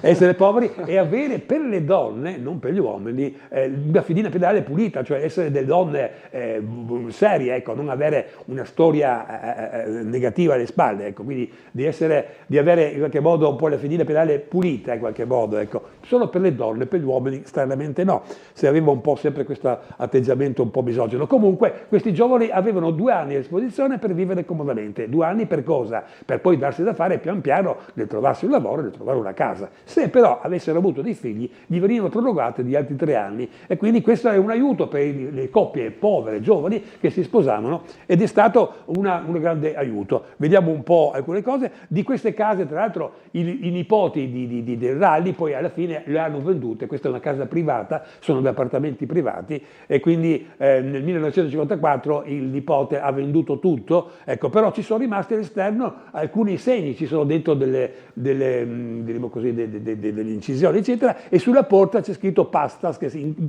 in greco significa sposi, in qualche modo a indicare che chi entra in questa casa sappia che è la casa degli sposi, che quindi deve entrare con un certo rispetto nei suoi confronti. Ecco. Vediamo un po' la prossima. Abbiamo visto che la casa è fatta a 2 piani, in verità non è così perché è posta su un ciglio tra via Fabio Severo e la via Colonia. Ecco, la casa è molto più profonda, ha altri piani sotto che non si vedono da via Fabio Severo, ma si vedono molto bene da Colonia, tanto è vero che la scala, come vedete, che troviamo va molto a fondo, quindi ci sono tutti questi 14 appartamenti che oggi sono diventati privati, sono stati ma ci rimane sempre alcuni segni, alcune iscrizioni, alcune incisioni che ci ricordano questo storico aspetto e anche il nome che è rimasto, la casa degli sposi. Vediamo la prossima. Vediamo un po' la prossima ancora, vediamo un po' di altro se c'è qualcosa di più divertente. Ancora una, vediamo. Vabbè, sì, dai. Perché ci sono le lucette blu in piazza Unità in qualche modo. Ecco, si rifà a questo, ecco, questo è un bellissimo plastico di Trieste nel 1690, cioè prima del Porto Franco, in qualche modo, dove noi abbiamo una città che è ancora difesa, se vogliamo, da queste mura e da queste torri. Sono mura medievali, sono mura del tempo, anche qui, se abbiamo detto, sono appunto 1690-1700 circa, in cui abbiamo il porto che si chiama Mandrachio. Mandrachio è una parola greca che significa in qualche modo un contenitore, di solito di bestiame, perché noi abbiamo le mandrie, ma qui un contenitore, una difesa delle barche. Ecco, qui un posto che poi è il porto, circondato delle mura per difendere dal mare ma anche da nemici, e vediamo questo porto, questo Mandrachio che si vede molto bene. Ecco. Quello che sono interessanti sono le 3 torri, ecco, che sono molto importanti, che sono per chi veniva da una nave che arrivava a Trieste per nave, vedeva queste torri che erano possenti e che volevano in qualche modo significare appunto la grandezza, la forza, la difesa anche della città. Comunque, ecco, qui vediamo una cosa, vediamo la prossima ancora. Se mi ricordo, ecco il motivo, ecco perché troviamo le lucette, semplicemente le lucette blu stanno a indicare che in quella zona c'era il Mandrachio, c'era il mare, quindi blu sta a indicare il mare, e quindi si è voluto ricordare come metà quello che vediamo qua, che è il Mandrachio, è metà della parte che va verso il mare della Piazza Unità, ed ne sono rimaste queste lucette per ricordare questo spazio. Vediamo ancora la possiamo ingrandire? Ricorderemo come queste 3 torri siano le torri un po' più significative per chi viene dall'esterno, per chi viene per via mare. Ecco, queste torri erano imponenti e dovevano in qualche modo sottolineare la potenza, la forza, la resistenza, la difesa della città. Ecco. Tant'è vero che noi troviamo nel sigillo trecentesco. Ecco, noi troviamo le 3 torri a indicare proprio questo. E la scritta ci scrive in latino che il distretto di Trieste, potremmo definire la provincia, che era molto importante perché l'importante è la città, ma se non c'è dei terreni dove coltivare, dove dar da mangiare, non è. Ecco, quindi in questo sigillo si scrive che il perimetro, la provincia, i terreni della provincia di Trieste vanno da Sistiana, vanno lungo la costa, la vena, la costa, diciamo così, del Carso, arriva fino al castello, diciamo così, al castelliere di Catinara, e poi verso Zaule. Ecco, questa è la zona per ricordare. Con questo sigillo quindi si rifà a queste 3 torri che per l'importanza e la potenza sono state stigmatizzate appunto in questo sigillo. Apriamo un po' di più. Ecco, la storia del miracolo di San Giuseppe in Chiusa. Ecco, voi sapete, San Giuseppe in Chiusa, appunto si chiama San Giuseppe, è avvenuto però un miracolo che è datato 1749. Fino a quel momento questa comunità aveva come santo protettore San Giorgio, ecco, ma è venuto un miracolo, si chiama appunto il miracolo di San Giuseppe, appunto in quell'anno. Cosa è successo? È successo che improvvisamente la lampada che stava di fronte all'altare di San Giuseppe ha cominciato a essere sempre accesa, anche quando non c'era più olio, anche quando il sacrestano la spegneva e tutti andavano via. Questa è diventata un miracolo in qualche modo che si è sparso subito in zona, ma le autorità ecclesiastiche, il vescovo in testa, non ci credevano su questo, per cui si sono precipitati in qualche modo a controllare se veramente questo era un miracolo. Quindi hanno chiuso la chiesa, sono stati molto attenti che nessuno si potesse avvicinare, e veramente il miracolo c'è stato, cioè la lampada continuava acqua, senza olio, senza che nessuno si avvicinasse, a essere accesa. Ecco, quindi fu veramente definito un miracolo per cui la cittadina, che aveva un altro nome, si chiamò appunto da quel momento in poi, perché San Giuseppe è diventato con quel miracolo il vero protettore della cittadina, del villaggio, che si chiamò da quel momento San Giuseppe della Chiusa. Chiusa significa il passaggio che si va dall'Ongera fino diremo così, alla Valle del Rosardra. Ecco, Chiusa significa un passaggio stretto, obbligato in qualche modo, ecco, San Giuseppe della Chiusa. Per cui vediamo la prossima. Quando per esempio voi andate nella chiesa di San Giuseppe, troverete questo scritto in sloveno, in cui si dice praticamente che il 1949 è per quella comunità l'anno zero in qualche modo della protezione di San Giuseppe. Ecco, quindi è affascinante questa idea come questa città abbia preso il nome da questo miracolo, quella che abbiamo visto e appunto quella che abbiamo visto prima, quella precedenza, è la lampada che è ancora presente e che viene in qualche modo indicata. Vediamo la prossima ancora. Vabbè, un santino ci ricorda San Giuseppe, quello che porta la Madonna fuori appunto dall'Egitto col bambino, quindi protegge in qualche modo, e vediamo la lampada, ecco, questo è un santino del 1900 che ci ricorda questo miracolo e questa storia legata a questa cittadina. Se noi andiamo a San Giusto troveremo questa incisione, ecco, che ci dirà ben poco, anche perché stranamente non ha nessuna indicazione. Questa è la che tutti definiscono, che l'ho definito anch'io nel libro, come la Madonna dei Templari. Ecco, è una Madonnina databile attorno al 1200-1300 che si trova qui. Perché dei Templari? Perché è stata trovata, vediamo la prossima, è stata trovata in quella che è la casa, la sacrestia, se vogliamo, a Santa Croce. Noi troviamo questo edificio che ha una data scritta sotto, 1449, che quindi non può essere templare, perché i templari sono stati si sono sciolti nel 1300, ecco, però ha delle caratteristiche particolari. Qui è stata trovata la Madonnina in un ripostiglio attorno al 1900, Madonnina che poi è stata per qualche motivo portata nel castello di San Giusto e che giustamente oggi gli abitanti di Santa Croce vogliono che sia ripresentata. Vediamo la prossima. Questo edificio è molto interessante perché ha numerose incisioni, cioè delle pietre che raccontano figure un po' strane di uccelli, di personaggi strani, e anche in questo, come vediamo, abbiamo qualcosa che suggerisce diremo così, il pellegrino, ecco, perché troviamo la conchiglia del pellegrino, il bastone del pellegrino, e quindi si pensa che questa struttura, questo edificio sia stato costruito con le pietre quella famosa magione o monastero che abbiamo detto prima di Grignano, che è stato abbandonato, è stato semidistrutto, e le pietre sono state utilizzate per costruire questa storia con queste pietre databili appunto 1200-1300 che raccontano queste storie, e quindi ci sottolinea come i Templari abbiano dedicato la loro vita ai pellegrini, e quindi è una cosa molto curiosa come noi abbiamo appunto questa Madonna che, ripeto, giustamente gli abitanti di Santa Croce vogliono riprendersi. Vediamo la prossima. In questo luogo, sempre sulla facciata di questa città, c'è questo loculo in qualche modo dove hanno messo un Gesù di plastica in qualche modo, e qui, secondo la tradizione, secondo gli storici, dovrebbe ritornare, se vogliamo, la Madonnina dei Templari, perché appartiene a questa comunità, appartiene a questa storia e verrebbe messa qui dentro in qualche modo dove probabilmente c'era prima. Ma quella faccia che si vede? Quella faccia è molto curiosa, ecco, perché sembra che sia un segno dei scalpellini che usavano per esempio nelle cattedrali gotiche. Lo scalpellino metteva una sua firma, ecco, che poteva essere una faccia, quindi raccontano che è un segno, secondo gli storici, dello scalpellino, che ha voluto dire guarda che bello che ho fatto, e mi metto anche una firma. Bravo, una firma. Ho capito.